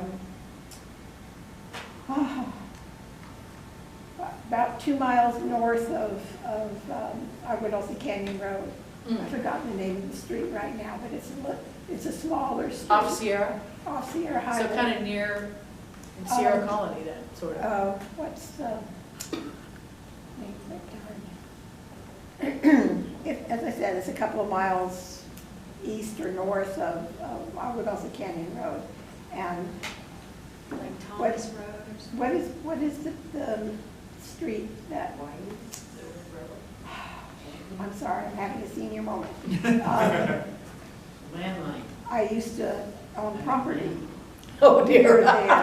Well, actually, one of the reasons my husband and I sold that property was we found out that we would be looking down the hill on 300 new homes. So we decided, and that the valley was just gorgeous, left alone, but it wasn't to be left alone. So we didn't really want to build there. Yeah. But But they I'm told trying us to look at the though, name of the street. It's right where the curve is. Sierra Colony's the Sierra one I think Highway. of. They told us though that the main access would be that, and very few people would use the Valley Sage. Maybe that's not true. Well, it's possible because Sierra Highway is a main thoroughfare. Yeah, that's what they said. Whether or not it's true, of course, we have no way to know. Well, as far as I know, the Glendale company is going to be using the plans that Casulas had and, or created. And he was ready to go A long time ago. years ago. Well, that's why he came to the town. He's waiting for the market to match his dream. But it didn't. So he sold it and went away. Yeah, so they're supposed to start, I think, working on it Same this kind of year. high-speed rail. Because it's 20 years, right? Unless they get an extension, a 20 years approval. Permits. So that was started 20 years ago. Oh, gosh. So probably that's on the verge of starting. Well, I would also is getting that, in that area, that's where Zoe is and all that other stuff, it's like, whatever. It was interesting at the last school board meeting, Lynn David mentioned that one of the reasons that they are looking into CFD advisorship, they hired a company that gave a presentation on CFDs because that Glendale company may be interested in creating a Melrose or a CFD for that 300 homes. And I don't know if It that's is going to come interesting to pass, but it's possible. that the school board, because they had the same opportunity to do Melrose on the Caston development. And the board then, of course, it's a whole new board now, no, maybe one person still on it, voted to specifically not pursue a Melrose because they thought it would be harder than to get a community bond. This is before the high school bond was passed.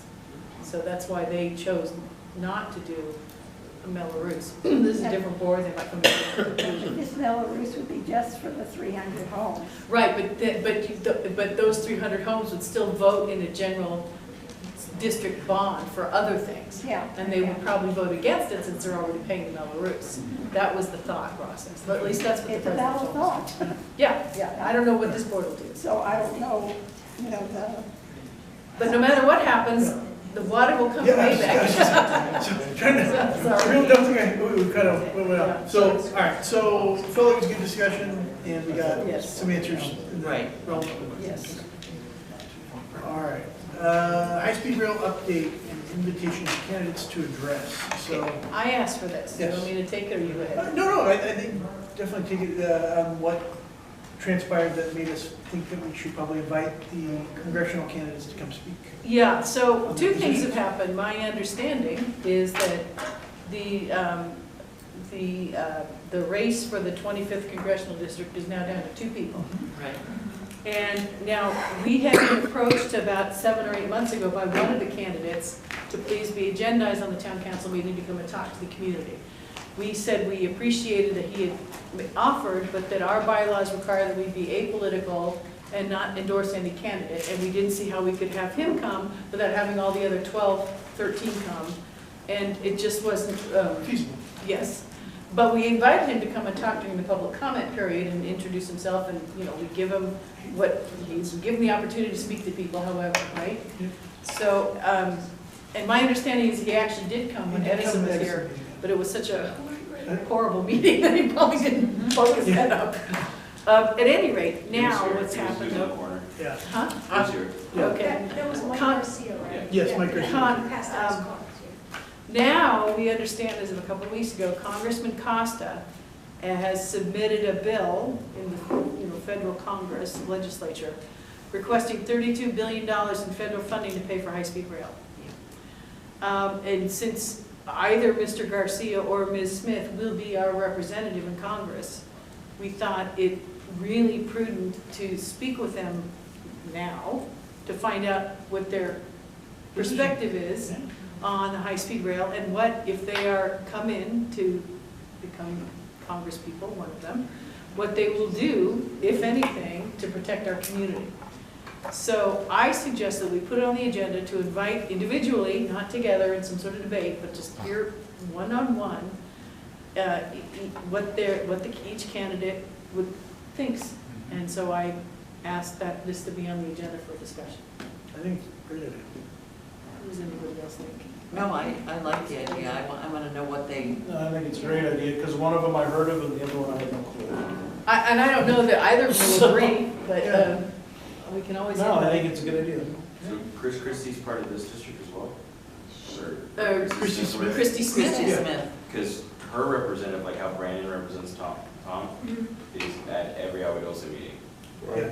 Well, no, so she currently is on assembly and Okay. represents. Yeah. So this is for the Assembly. congressional, so we are in the congressional Okay. district, but not the assembly. He's separated from that. Okay, I was gonna be like, You're like, Yeah, why is she she's here? trying to leave the state legislature And go to the federal. federal So- Go to legislature. federal. So she would be ours under those circumstances. So it's the two of them, Mike Garcia and,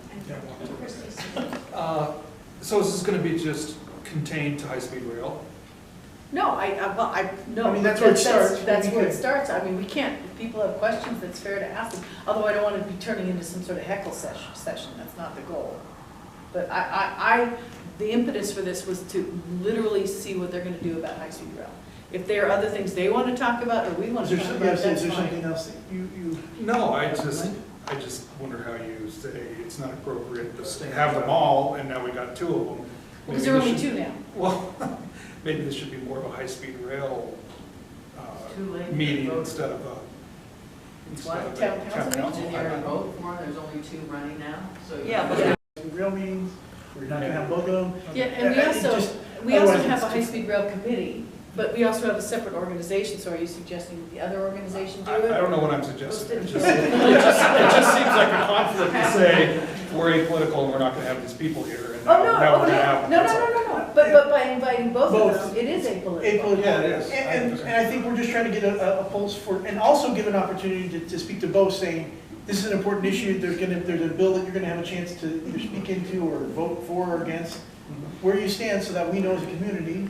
well, plus, We can decide. we've now learned that there's so much more going on with the high-speed rail.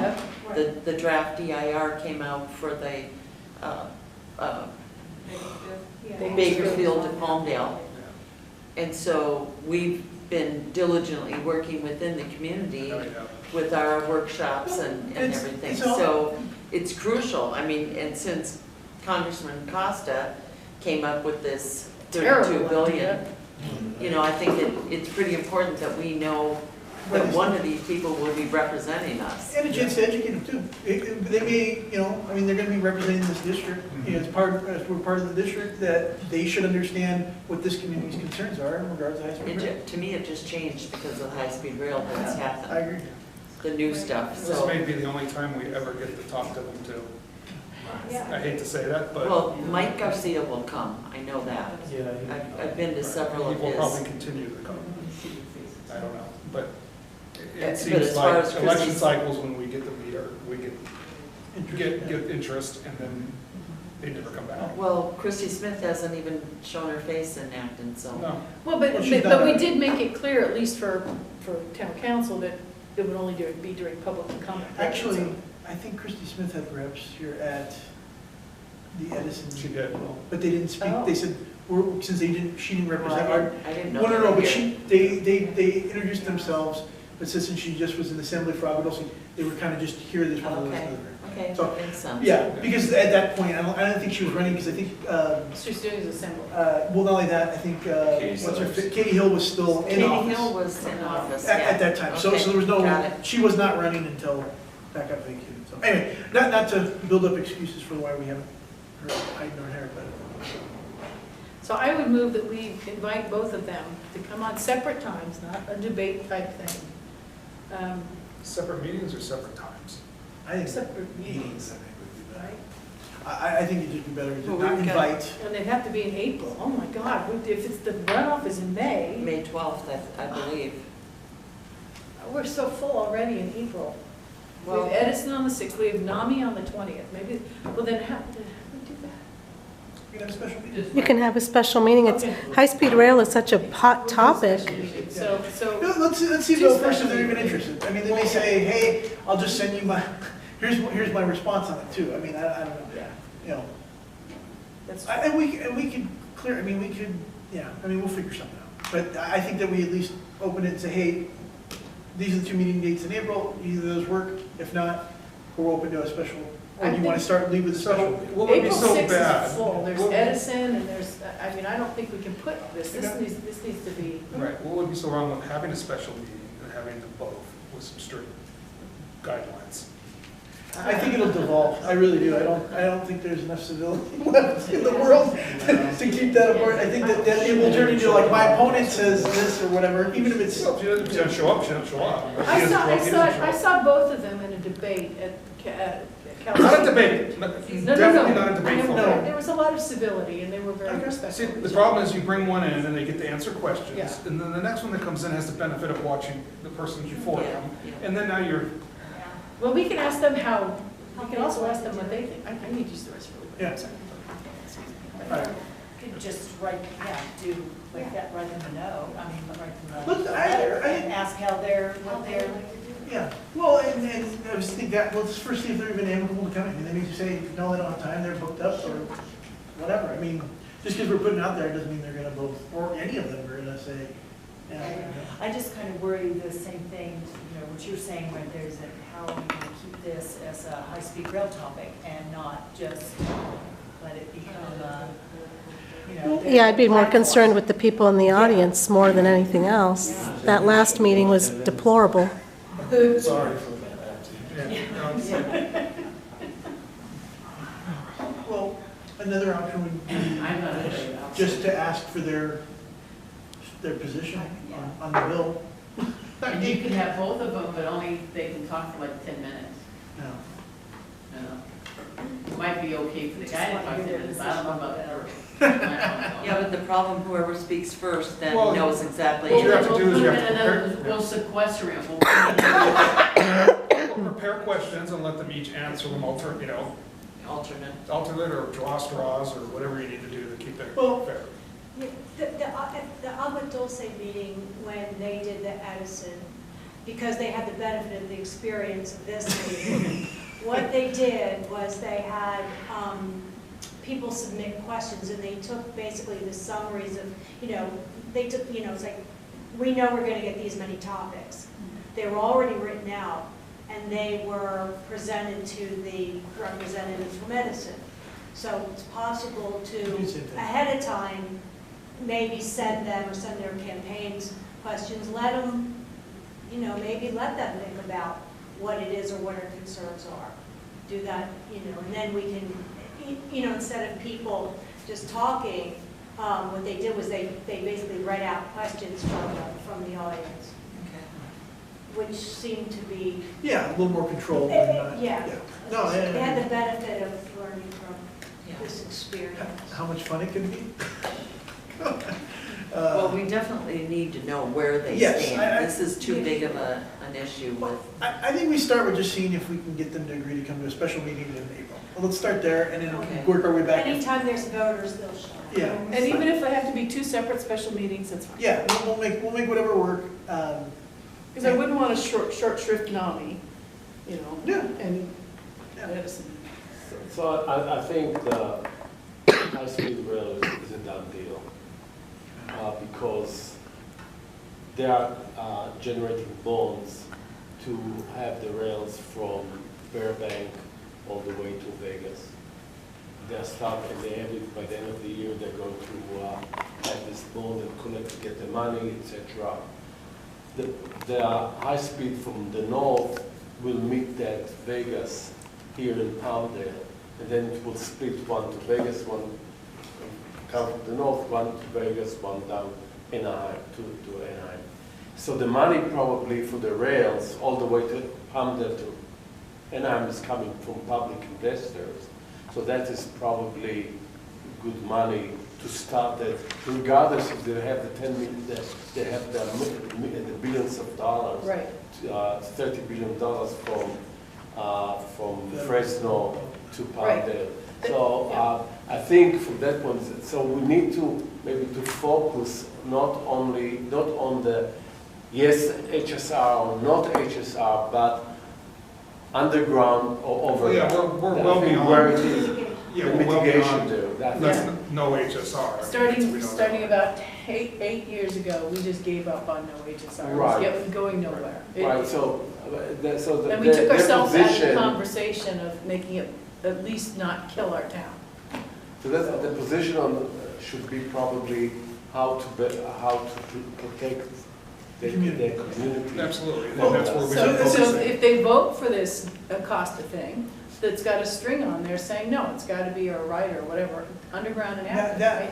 Or introduce new legislation saying separate, I mean, even if it's separate, saying, hey, you know, it's gonna have these impacts or whatever, it can't, it's gotta be underground. I mean, there's other things that can be done. Yep. And who knows, I mean, we'll know more, And they're gonna be in Congress, so they can Yes. do it, because it's gonna be federal and funding. we'll know more so- who's in charge. And because one thing is for sure is high-speed rail from Palmdale to LA has never been off the table.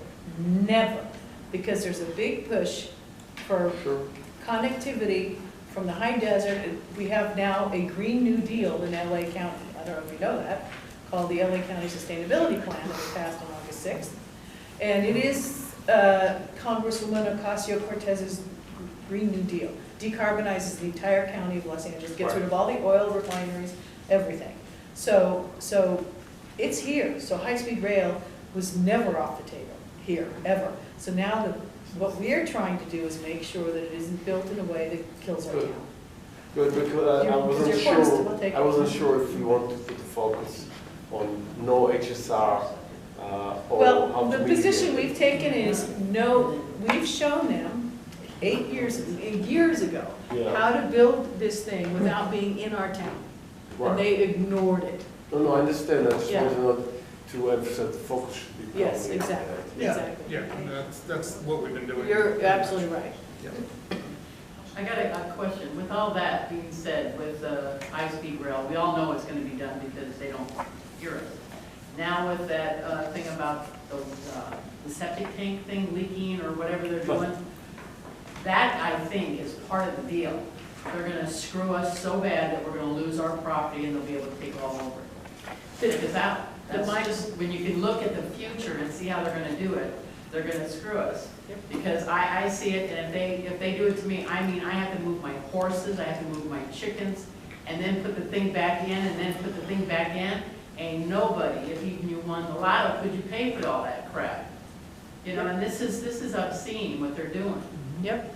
There's a concerted effort to get people out of areas like this and put them in cities. Well, they won't get me in the city. And when Scott Harris, the biologist for Fish and Game, now Fish and Wildlife, told me, Jackie, you shouldn't even be living there, we need to build up, not out.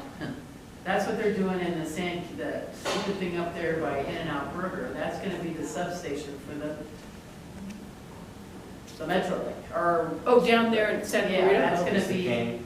that's gonna Yeah, be the for movie your, vehicle the substation. bullet train. That's gonna be for your bullet train.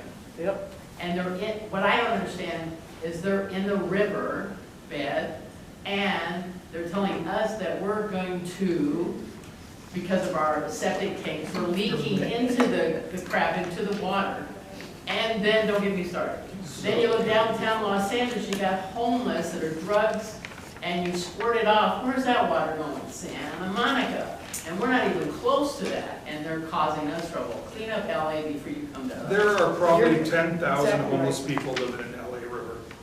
No, When you no, s- and From they're- Santa Clarita down towards Santa Monica And at what are they least. doing in there? Are they peeing? You know, they're doing Are they everything. taking drugs? Yeah, I think so. I mean, literally anything, any biological action is going on in there. No, I know. And With here- the Vista Canyon project, I think how they're getting away with some of it, not only do they pour concrete for like 2 years to get, so it doesn't, fall down next earthquake, because it's in the riverbed, but they're doing 100% recycled water, so all their sewer, everything's being recycled, just like they do in Taiwan, and it's getting pumped back in. They're like basically reclaiming all the water usage they use, cleaning it up on site and pumping it back into the pipes. That's why I'm on hospital and the water purification thing. The other problem, and what, I hope you're coming to the meeting on the 16th, is that the way they look at these things, they have no way of discerning whether or not where this is coming from. They say they know, but what happened up the lakes was they took all their samples just in the lakes. And they said, well, this X came from there, Y came from there, Z came from there. And it's just, they used what's called a bathtub model. They just took water from the bathtub and guessed what it was all from there. Without not one sample was collected to verify any of that. So that's the other On complication. that too, I'm just thinking, I don't know how people make money or whatever, but if everybody loses their house because of all this stuff, because it's gonna be so, bam, the banks can't even take them, because the banks would have to fix them to sell them. They'd be red tagged. Yeah, everything would be, you know, and you're just, All right, so we don't get too far off Yes, the. yes, yeah, sorry. Sorry, no, it's okay, I'm the same way, so I get excited, like, I can't go through it. So where are we leaving this? We're gonna Just- invite both candidates is what I Okay, just special wrote meeting. down. Special, yes, and I'm happy too, although you know Mr. Garcia, I don't know either of them. So if you want to reach out to Mr. Garcia, or I will. do you want to reach out to both, or, Okay, whatever you I want will, to do. I will check it. Okay, and then just say, hey, we can put a special meeting together, our agendas are full in April, but this is too important. Do you want to vote on? Yes, so I move that we invite them to meetings in April as we're able to arrange them. I wrote down special meeting Okay. Is there a second? I'll second that. All right, any discussion? All right, all in favor? Aye. All opposed? All right, motion's carried. Thank you, Pam, for volunteering. All right, announcements and correspondence. Bring my computer Yeah, back so up. way, Starting off, I hope everybody will be able to come to the meeting on March 16th, where we'll be able to discuss what the debacle that happened last Thursday at the house. Please put the word out. Please have people come. Thanks, and hopefully see you. Hopefully you can come on next week. We have a meeting here, so, perfect. So are you gonna post that on Nextdoor or Facebook? Does anyone have next? So the 14.4% is for years. But the total amount of energy they expect to sell each year will continually drop. And in 2023, they will sell at more than 3% less energy in a few years. So they have more customers, but they're selling less energy to them. So they have to get paid more to per recoup. kilowatt hour just to, And Pay this your is salaries. exactly what I said would happen. And then the Clean Power Alliance is going to mirror the rates with a 2% discount. So rates are going up for everybody, the same amount of power is being consumed, we're just all gonna get screwed.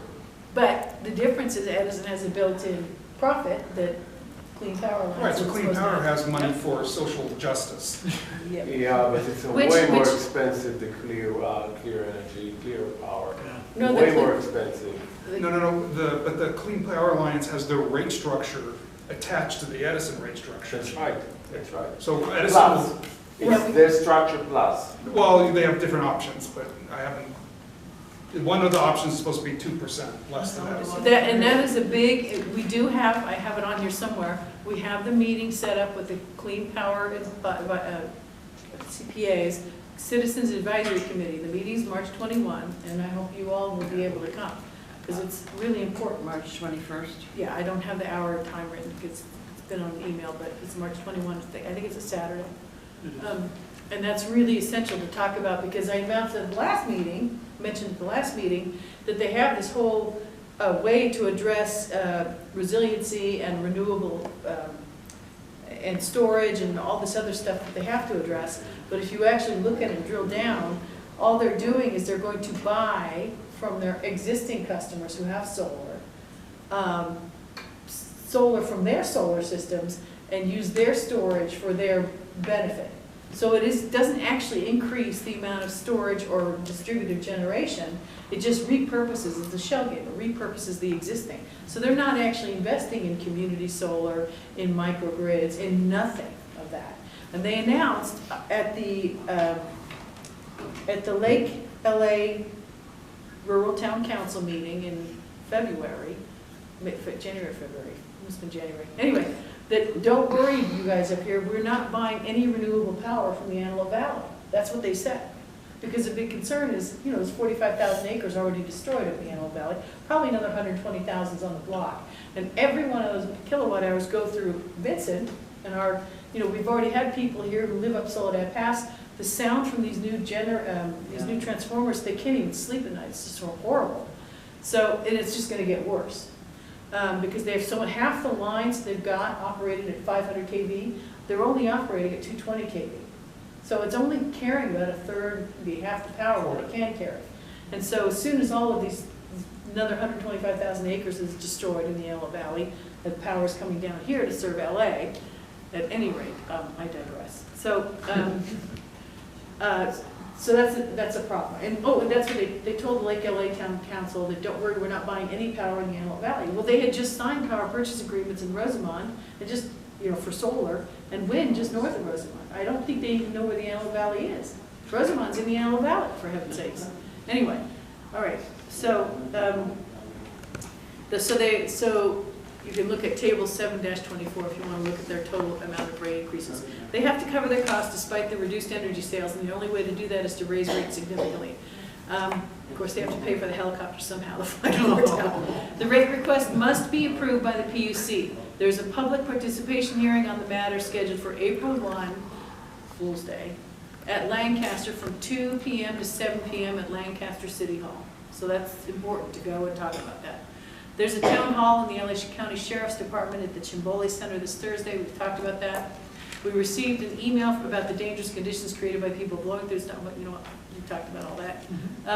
Department of Regional Planning released their draft Community Climate Action Plan on Friday evening. Comments are due April 6th. They will take the comments they receive and modify the plan, prepare a CEQA document, and release a final draft with a CEQA document for action by the Regional Planning Commission. Unfortunately, we only have one other meeting between now and April 6th to take a position on it. So if you guys can please read the plan, that would be great. It is basically the codification of the Green New Deal.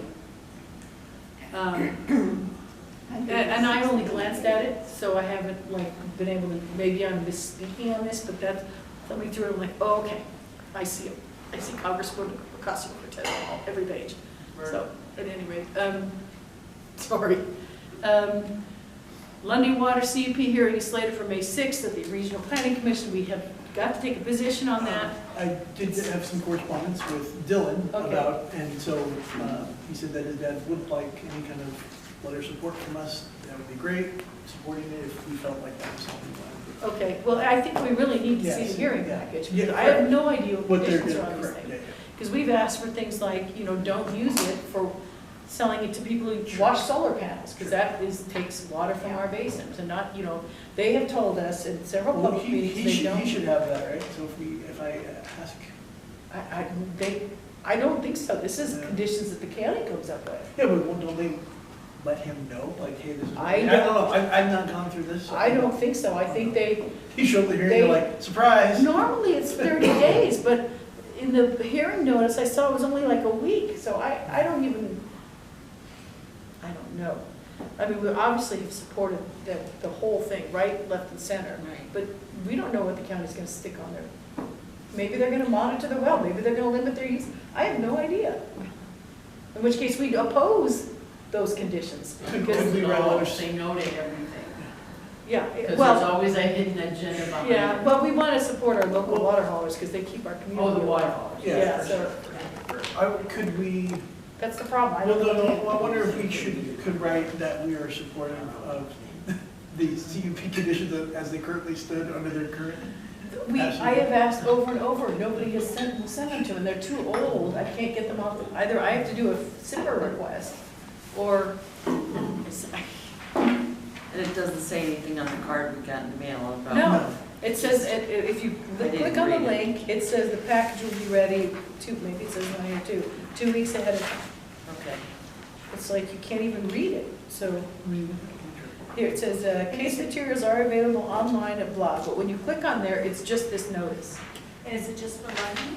Yes. Yes. Yeah, because in the letter, it indicated that both Lundy Yeah. and Acton Water were ready for Yeah. clear and were ready for. Well, it says that water needs to prove There their was some, access. yeah. No, that's Carson Water. Oh, Carson water needs to prove their access. It was approved years ago, and We gotta do it again.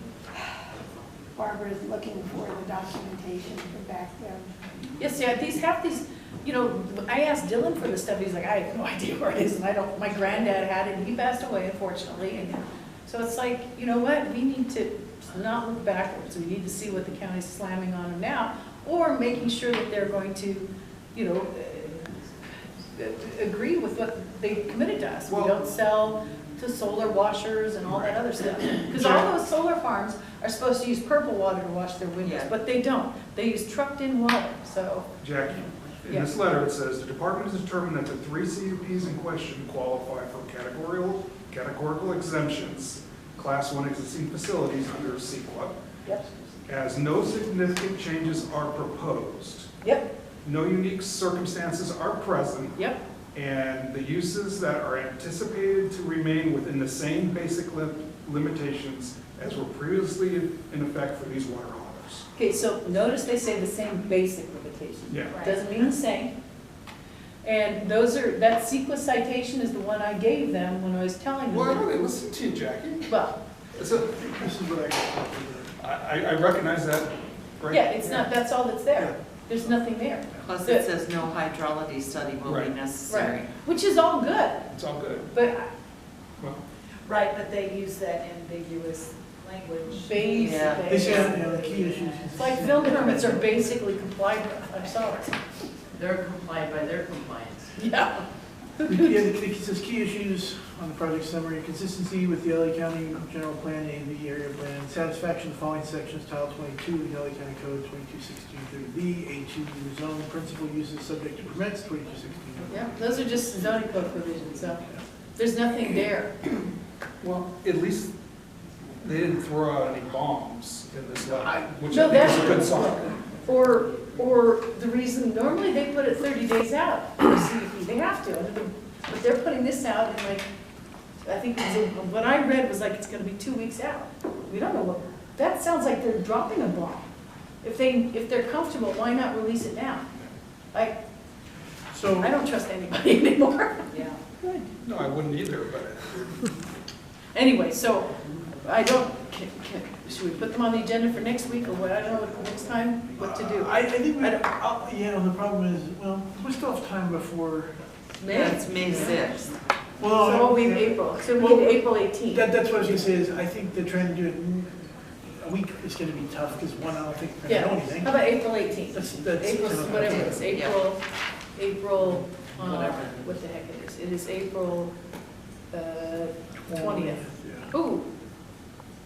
Yeah, April 20th, yeah, that's good. Day after So it'll Easter. go on that agenda. Yeah, is that all right? Yeah, I think we have to, and then we'll deal with whatever we have to deal with at that point. Okay, so now, the competitive grant opportunity for Measure A park funding closed last week. They had 9 meetings to help prepare grant applications. The one meeting they had scheduled for North LA County was supposed to be in Palmdale, but it was canceled. So they never came up here. As far as I know, no applications were submitted from the AV. The next round, and this is kind of important, the next round of grant I spent quite a bit of time talking with her on the phone today. The next round of grant applications will start up in September. It is supposed to be for recreational projects like swimming pools and trails, both of which we need. I spoke at length with the RPOSD people about the process. Apparently, a local group from here is supposed to register with them, then do outreach, then come up with a project, then design it and cost it, figure out how to fund it, then apply for the grants, and if they're lucky enough to win, then they have to construct it. Do you think the Women's Club will do that for us? No. It seems to be just like the UW. That's right, you're on the Women's Club too, I'm sorry.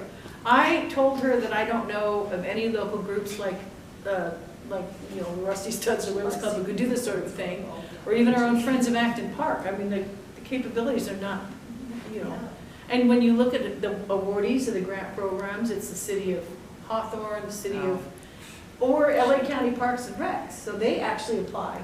They got a huge grant for a golf facility in the city of Norwalk. So they did a grant for a park in a city.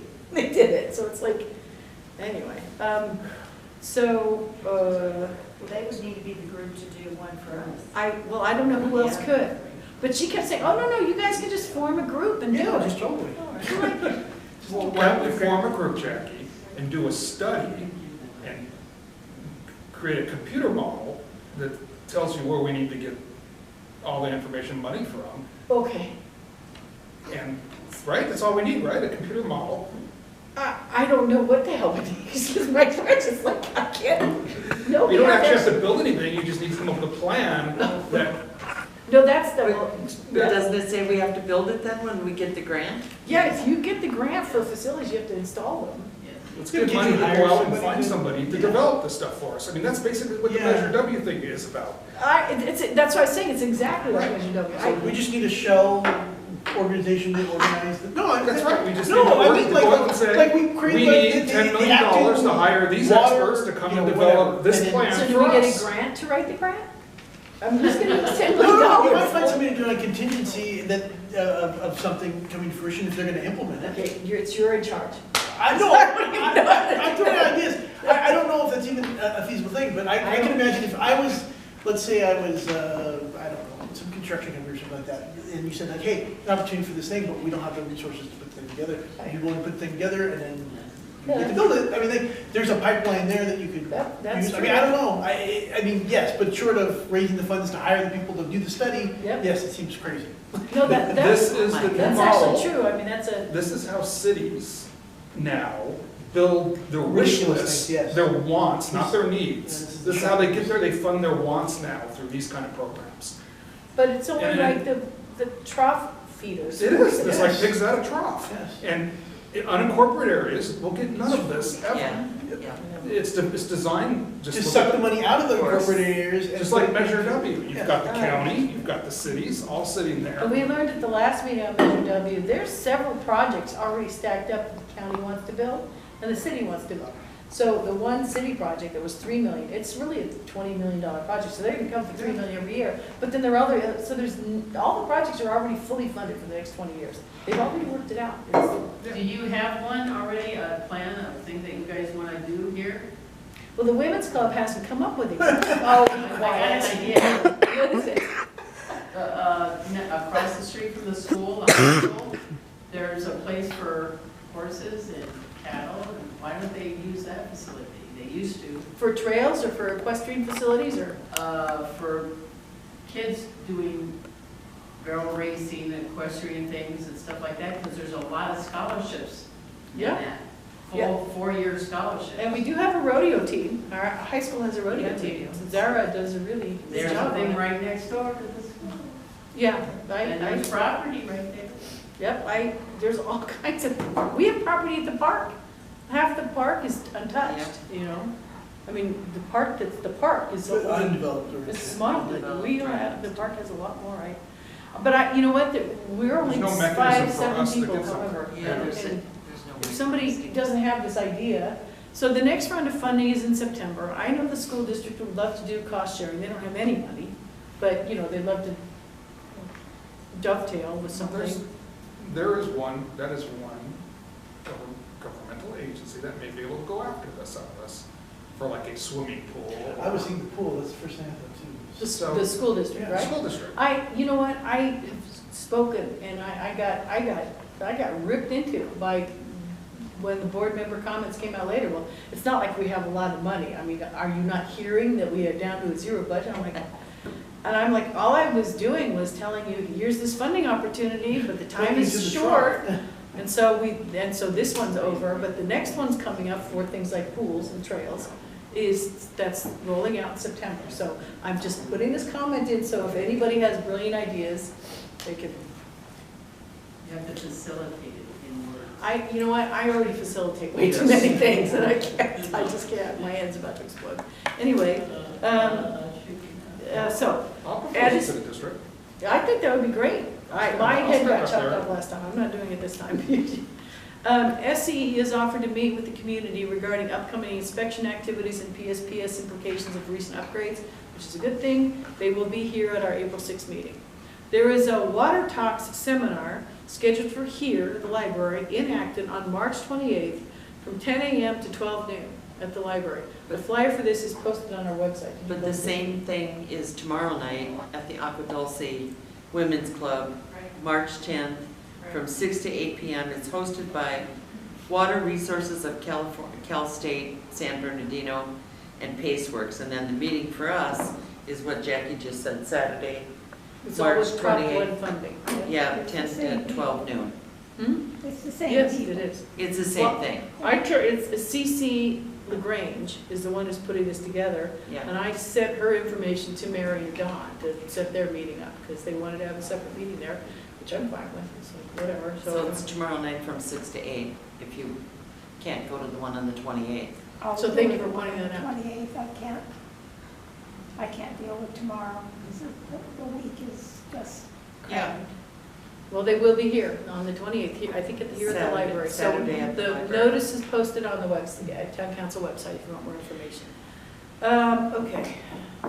We had several emails from people about zoning restrictions, senior living developments, junk storage, unpermitted development, and what seems to be a pop-up used car lot. Depending on their content, these inquiries were referred to either regional planning, code enforcement, or zoning requests. We received an email from a resident with concerns regarding lack of enforcement. We received emails expressing outrage at the use of vaping products, actually Tom received them, by youth and the sale of menthol cigarettes at reduced prices near schools and black communities. We responded that we understand that the LA County Board of Supervisors recently banned the sale of all vaping products and menthol cigarettes as well as other things in unincorporated areas, and we expressed hope that this would address their concerns. We received a request from Edison for audio-visual, okay, that's been taken care of. On Thursday, the Santa Clara River Watershed Steering Committee voted to approve a proposed water quality monitoring and modeling project without restrictions, despite multiple requests by the community of Acton that the project preclude monitoring and modeling activities in Acton until community consent is given. The County Department of Public Works had previously committed to conditioning the project as requested, but when the item came for a vote, to a vote before the WASC, this condition was neither requested nor imposed. Needless to say, this caused considerable consternation among the numerous Acton residents who actually were at the meeting. Some people I've never met before, they were awesome. Following the meeting, county representatives committed to attending the next Acton Town Council meeting to explain to the community why the project was not conditioned as promised and to clarify the long-term implications of this project on Acton residents. We will be submitting written questions to county staff ahead of time. So if you have any questions, please send them in an email to the town council and they will be incorporated in our submittal. We hope for a large attendance and a robust discussion. So please, if you have questions, you have questions, anybody has questions. And do we need to submit them in triplicate? No, I promise I will. I know I missed Tracy's email, but I will do my best to not miss it. The reason for that is he has 3 votes on that. Oh, yes, he does. So do we submit a question for each one of his votes? No, I wouldn't do that. It's the same guy. I'm just reminding you. You should that- ask him that on the meeting. Right. Do we have to ask our question 3 times? So when they should vacate those other seats, Yeah. at least we wouldn't have had him vote against our interest 3 times. Yep. I couldn't believe he voted yes, but after not requesting a revision he committed to and then he agreed to. I just, All he had to say was, can we table it? We discussed adding some things into this. I don't see, it just shows that they have no interest in anything that we have to say. And I haven't been to the meetings, a lot of good people have gone, which is I'm very appreciative, but they sit with their backs to you. It should be indicator number 1 that they don't care to engage with the community or anybody. And they say they're going to do things and they don't. Yep. I will say, I was watching Mr. Hamamoto during that vote, and his second was sitting next to me. And when I heard the motion, I turned to him and I said, that is not what we agreed to. You committed to A, B, C, and D. And the guy's like, really? And I was like, yeah. And he pulled up his phone, and then he looked, and he kind of looked nervous, and he wrote a note, and he ran over to Hamamoto and gave it to Hamamoto. And Hamamoto, well, you have it all on video. Yep. He kind of turned a little bit white because he had forgotten what he committed to us, and he told us that afterwards. So, He should have spoke up and said, you know what, I made a commitment here. yeah, I At agree. least voted against it at the very least, not 3 Yes. votes for. Yeah, and the point is that he knew before he voted that was not what he had committed. So there you And know. Tracy had the brilliant, because I said, I said, how can I go back and explain this to the community after I had all this input from people? And Tracy's like, well, you shouldn't have to. Why don't you come and explain it? And I was like, yeah, I did. why don't you? I did tell him that. That was her. And I had him on video, and I think he felt like he had to come out. I just hope he does show She up. was brilliant. She really was brilliant. I was nice enough. Okay, so now, we received a request from the applicant on the T-Mobile wireless facility CUP renewal, asking if we received any community comment to the materials posted on the website. It's posted, right? Yeah. Okay, yeah. And to my knowledge, we have not. If you are affected by this project, please review the design packet on our website and submit comments. The applicant will be attending the March 16 meeting, so please provide comments before then. Real quick on that, just for people in the room to know, it's the one that's after you pass, if you're on Sierra Highway going south, it's the one that's on the hill there. Near Laszlovich's property. Yes. Oh, okay. It's Down the one from there. Sour. So it's a renewal, it's not, you know, Yeah, we'll sorry. see what they present as far as they talked about at some point, making it into a tree instead of just being the thing on the board on the hill. Okay. But I didn't see that anything in the application where they asked for that, so I don't know if it's gonna be a verbal ask and then they're going to submit that, or what it's gonna be, but we'll find out. Yeah. Mr. Hamamoto did ask if he could go early up on the agenda. Okay. Well, that's good. And Mrs. Jelaine. Did you agree to it so we can not do it? No. Oh, I forgot. I don't learn my lesson, do I? 11 p.m. I deferred to you. Okay. I said, I'll talk to Jeremiah, I'm sure he'll accommodate you. You could pass me a no. I did commit that, didn't I? I'm sure he'll accommodate. How tall Okay. would this pine tree be? They didn't specify. It was, that ask came in an email of, hey, would, be okay for pine. I have my own personal opinions on it, and I would be affected by it because I use that as my provider. So anyway, but yeah. Okay, you could share that. I will. Okay. And I don't disagree. It's Yeah, whatever yeah. you want. We reviewed, Anything's better than, it's just. I'd rather a white water tower. I am 100%, yeah. We received several flyers from the county's Antelope Valley Service Planning Area. These will be posted on our website. Okay. Which one you recommend? This is the ones from the Antelope Valley Service Planning Area. I'll forward it to you. They address problem-solving training seminars addressing short-term housing interventions to help households in maintaining their current housing or identifying an immediate housing alternative within their own social network. Unfortunately, and though this is supposed to address Antelope Valley issues because it's the Antelope Valley Spa, all the training appears to be scheduled at locations on Wilshire Boulevard or in South Bay. It's not clear why this was sent to us, but it's correspondence, so I'm reporting it. Also, a flyer on temporary employment opportunities within the LA County Department of Public Social Services in Los Angeles, although I clicked on the link and I couldn't find anything local, so I don't know how that was working. But this one is local. Campus peer navigation programs to help community college residents who are experiencing homelessness. Probably are hopeless if they're homeless. Or at risk of homelessness. Contacts are provided for both AV College and College of the Canyon, so at least they've got that part. We have succeeded in scheduling a meeting with our representative to the CPA Citizen Advisory Committee, March 21, we talked about that. Deputy Martinez followed up with the individuals who raised concerns at the last meeting regarding what was thought to be a halfway house. It is a group home run by an organization called People's Care. The Gillespie home is their second site in Acton. The first is on McHenry. The Gillespie home has 3 residents and a full-time administrator and a full-time site manager, both living at the location. During the day, there are an additional 4 caretakers/therapists. They have programs for the residents, including day programs in the community and elsewhere. None of the residents are felons and all are mentally disabled. According to the People's Care website, community involvement is a founding principle of their program. But I don't believe that they ever reached out to the community before opening their facilities here. I can't help but conclude that if they had, all the public concerns and outcry that happened at the last meeting could perhaps have been avoided, because I don't think the community would have opposed it. But when you just open these things and not tell anybody, it causes concern. We can ask them to seek community involvement here as they go forward with any plans to open future facilities in Acton. I don't know if that would have to be an action item, have to be voted on, that we make that request, or what, but that clarification was provided by, did I get anything wrong? No. Okay. Wow. Deputy Martinez also followed up on the dumping along Escondido that was discussed in public comment at the last meeting. There was a sign that says private property keep out, and the district attorney's office was in the area doing follow-up investigations. We received an email from an Orange County-based fire prevention and ecological restoration company. I think that what they do is called targeted grazing, like what was done around the Reagan Library that apparently helped minimize damage from the Easy Fire. I think, though, that we have local entities that do this sort of a thing, but if you're interested in contacting this organization, please call Rafael Pintor at 949-303-0795. Finally, Clean Power Alliance has announced that it recommends people go to Energy Sage to make solar and battery storage decisions. I think that's it.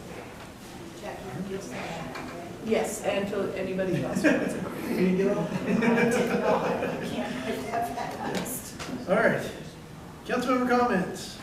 Pam? I'm good. Everything that we needed to talk about, we did somehow. We did. Jackie? Please come to the meeting on 16th Yes. and send comments or questions if you want them. But make them civilized, and I might, if there are multiple questions that are similar, I might combine them. That's all. Yeah. No, I'm good. No? Okay, I have a happy family announcement. Oh, I'm gonna be a grandmother again. Oh, my goodness!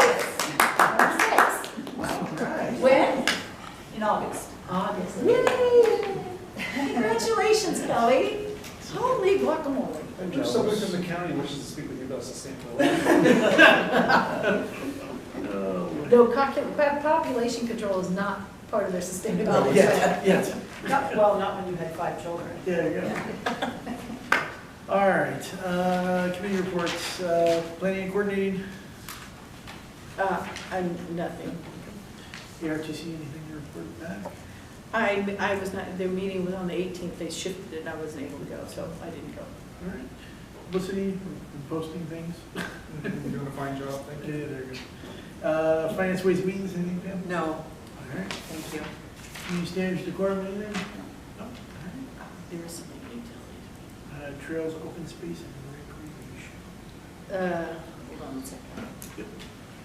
No, nothing there on that. Okay. Utilities? Yeah, I participated in the PUC's 4-day wildfire mitigation planning webinar. And I asked a lot of questions about inspections. Well, you were participating in I did a part couple of of it, days, yeah. Covered conductor and PSPS reductions, public safety power shutoff reductions. The only commitment that I received was that Edison would come to Acton. They didn't answer any of my questions.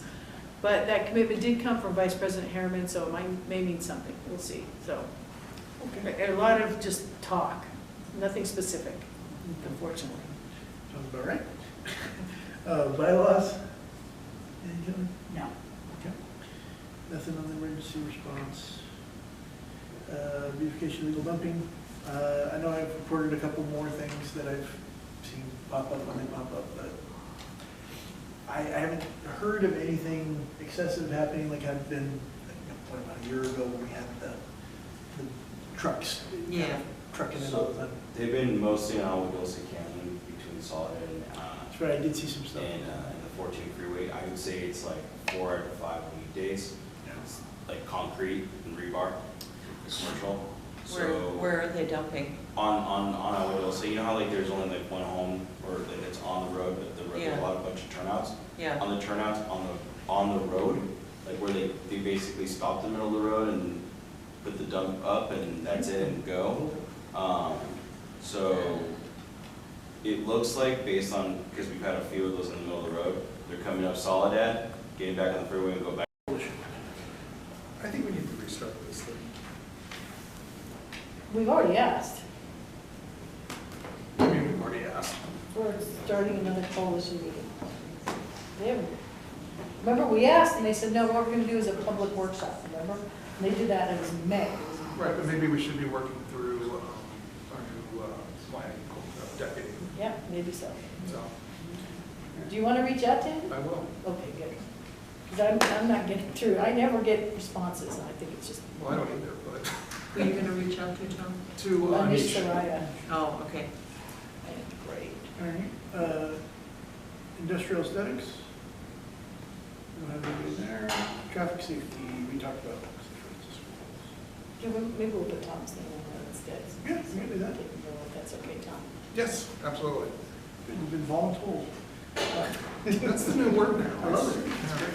Works. Sort of volun asked. I did No, no. ask. Is that okay, Tom? Right, Tom? No, kidding.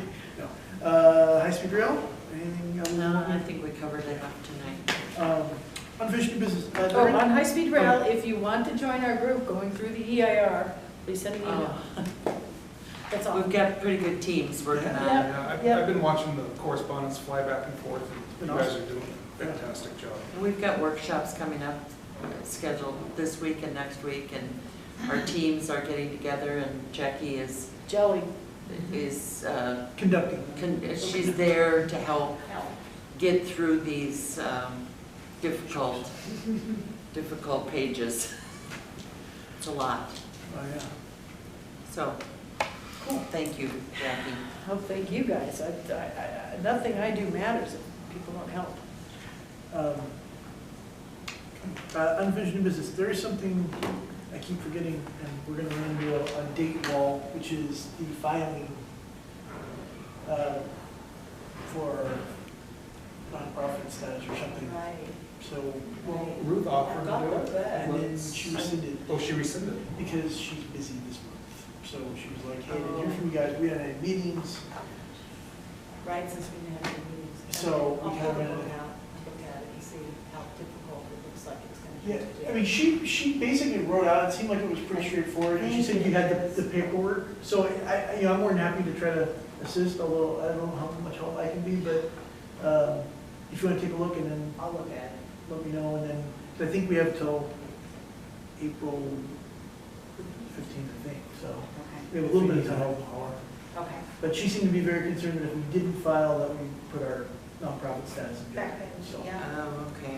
Oh, don't want to go back up. Yeah, we don't wanna Yeah, go so that's why backwards. it's like. Yeah, we don't want to go backwards. But she made it sound like it was pretty straightforward. So anyway, if you need help, Kelly, Okay. Well, I remember when she did all that, she put it all in a notebook, didn't she? It's a huge notebook. I have the notebook. Yeah, She I brought the knew notebook in that one night. Yeah, I remember her. And she did detail, and I'm sure she would be Amazing. game for questions. I just think that she wasn't gonna have time to sit down and Okay. go through it. So that's something. Thank you for remembering that. Yeah, thank you. Yeah, right. Hey. Thank you for not saying that on April 14th. Hey, yeah, you guys, there's something that we were supposed to do. Okay, so new business, we have, Barker letter. We have So what are we talking about right now? New Items? business. Oh, new business, Or okay. unfinished and new business. Is there any? Um, Let's see. Next. yeah. Tom, you mean the Phil letter Anderson. on, Yeah, right. wait, Barger letter on, Supervisor Barger letter on what? On the substation. Oh. Yep. Are you talking about agenda items now? Yeah. No. No, just new business. Just recapping the, Who agreed to write that? I did. Okay, thank you. Get to introduce myself. Yay. Next agenda, okay, filming issues we're gonna have on some agenda item. You know what, I think we could, it's gonna be so busy, I think we could hit that in April, What? the filming. Filming. Give me time to So you don't want it? contact mediation. Okay, so you want me to? Well, I don't know, I don't feel like a whole. Why don't we leave it on there, we can table it, but at least we can put a placeholder there in case something Okay. develops, yeah? I mean, because maybe reach out to them and get a thing and hey, We need to get some kind of. Are we on, yeah, sorry. next items from the next agenda now? Yes. Yes. Okay. Well, there's, flood control. Flood control, to talk about the last. The T-Mobile CUP renewal.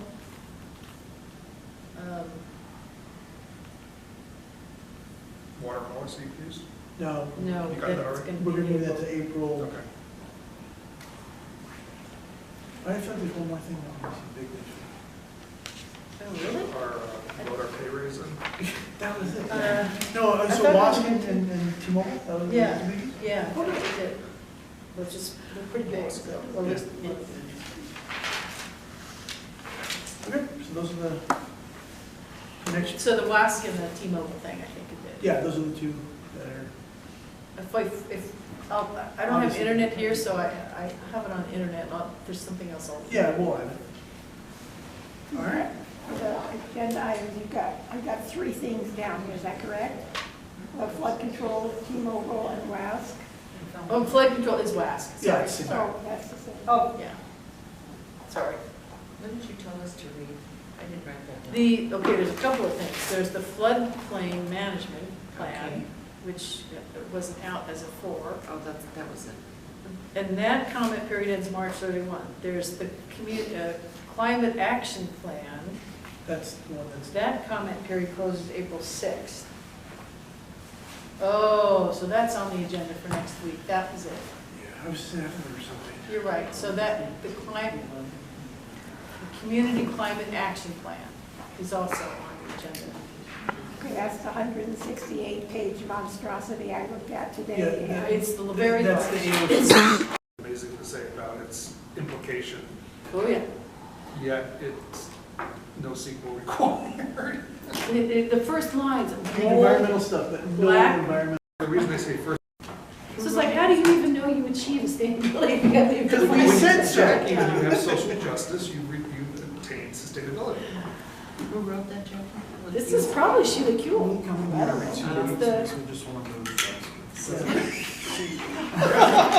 Okay, meeting adjourned.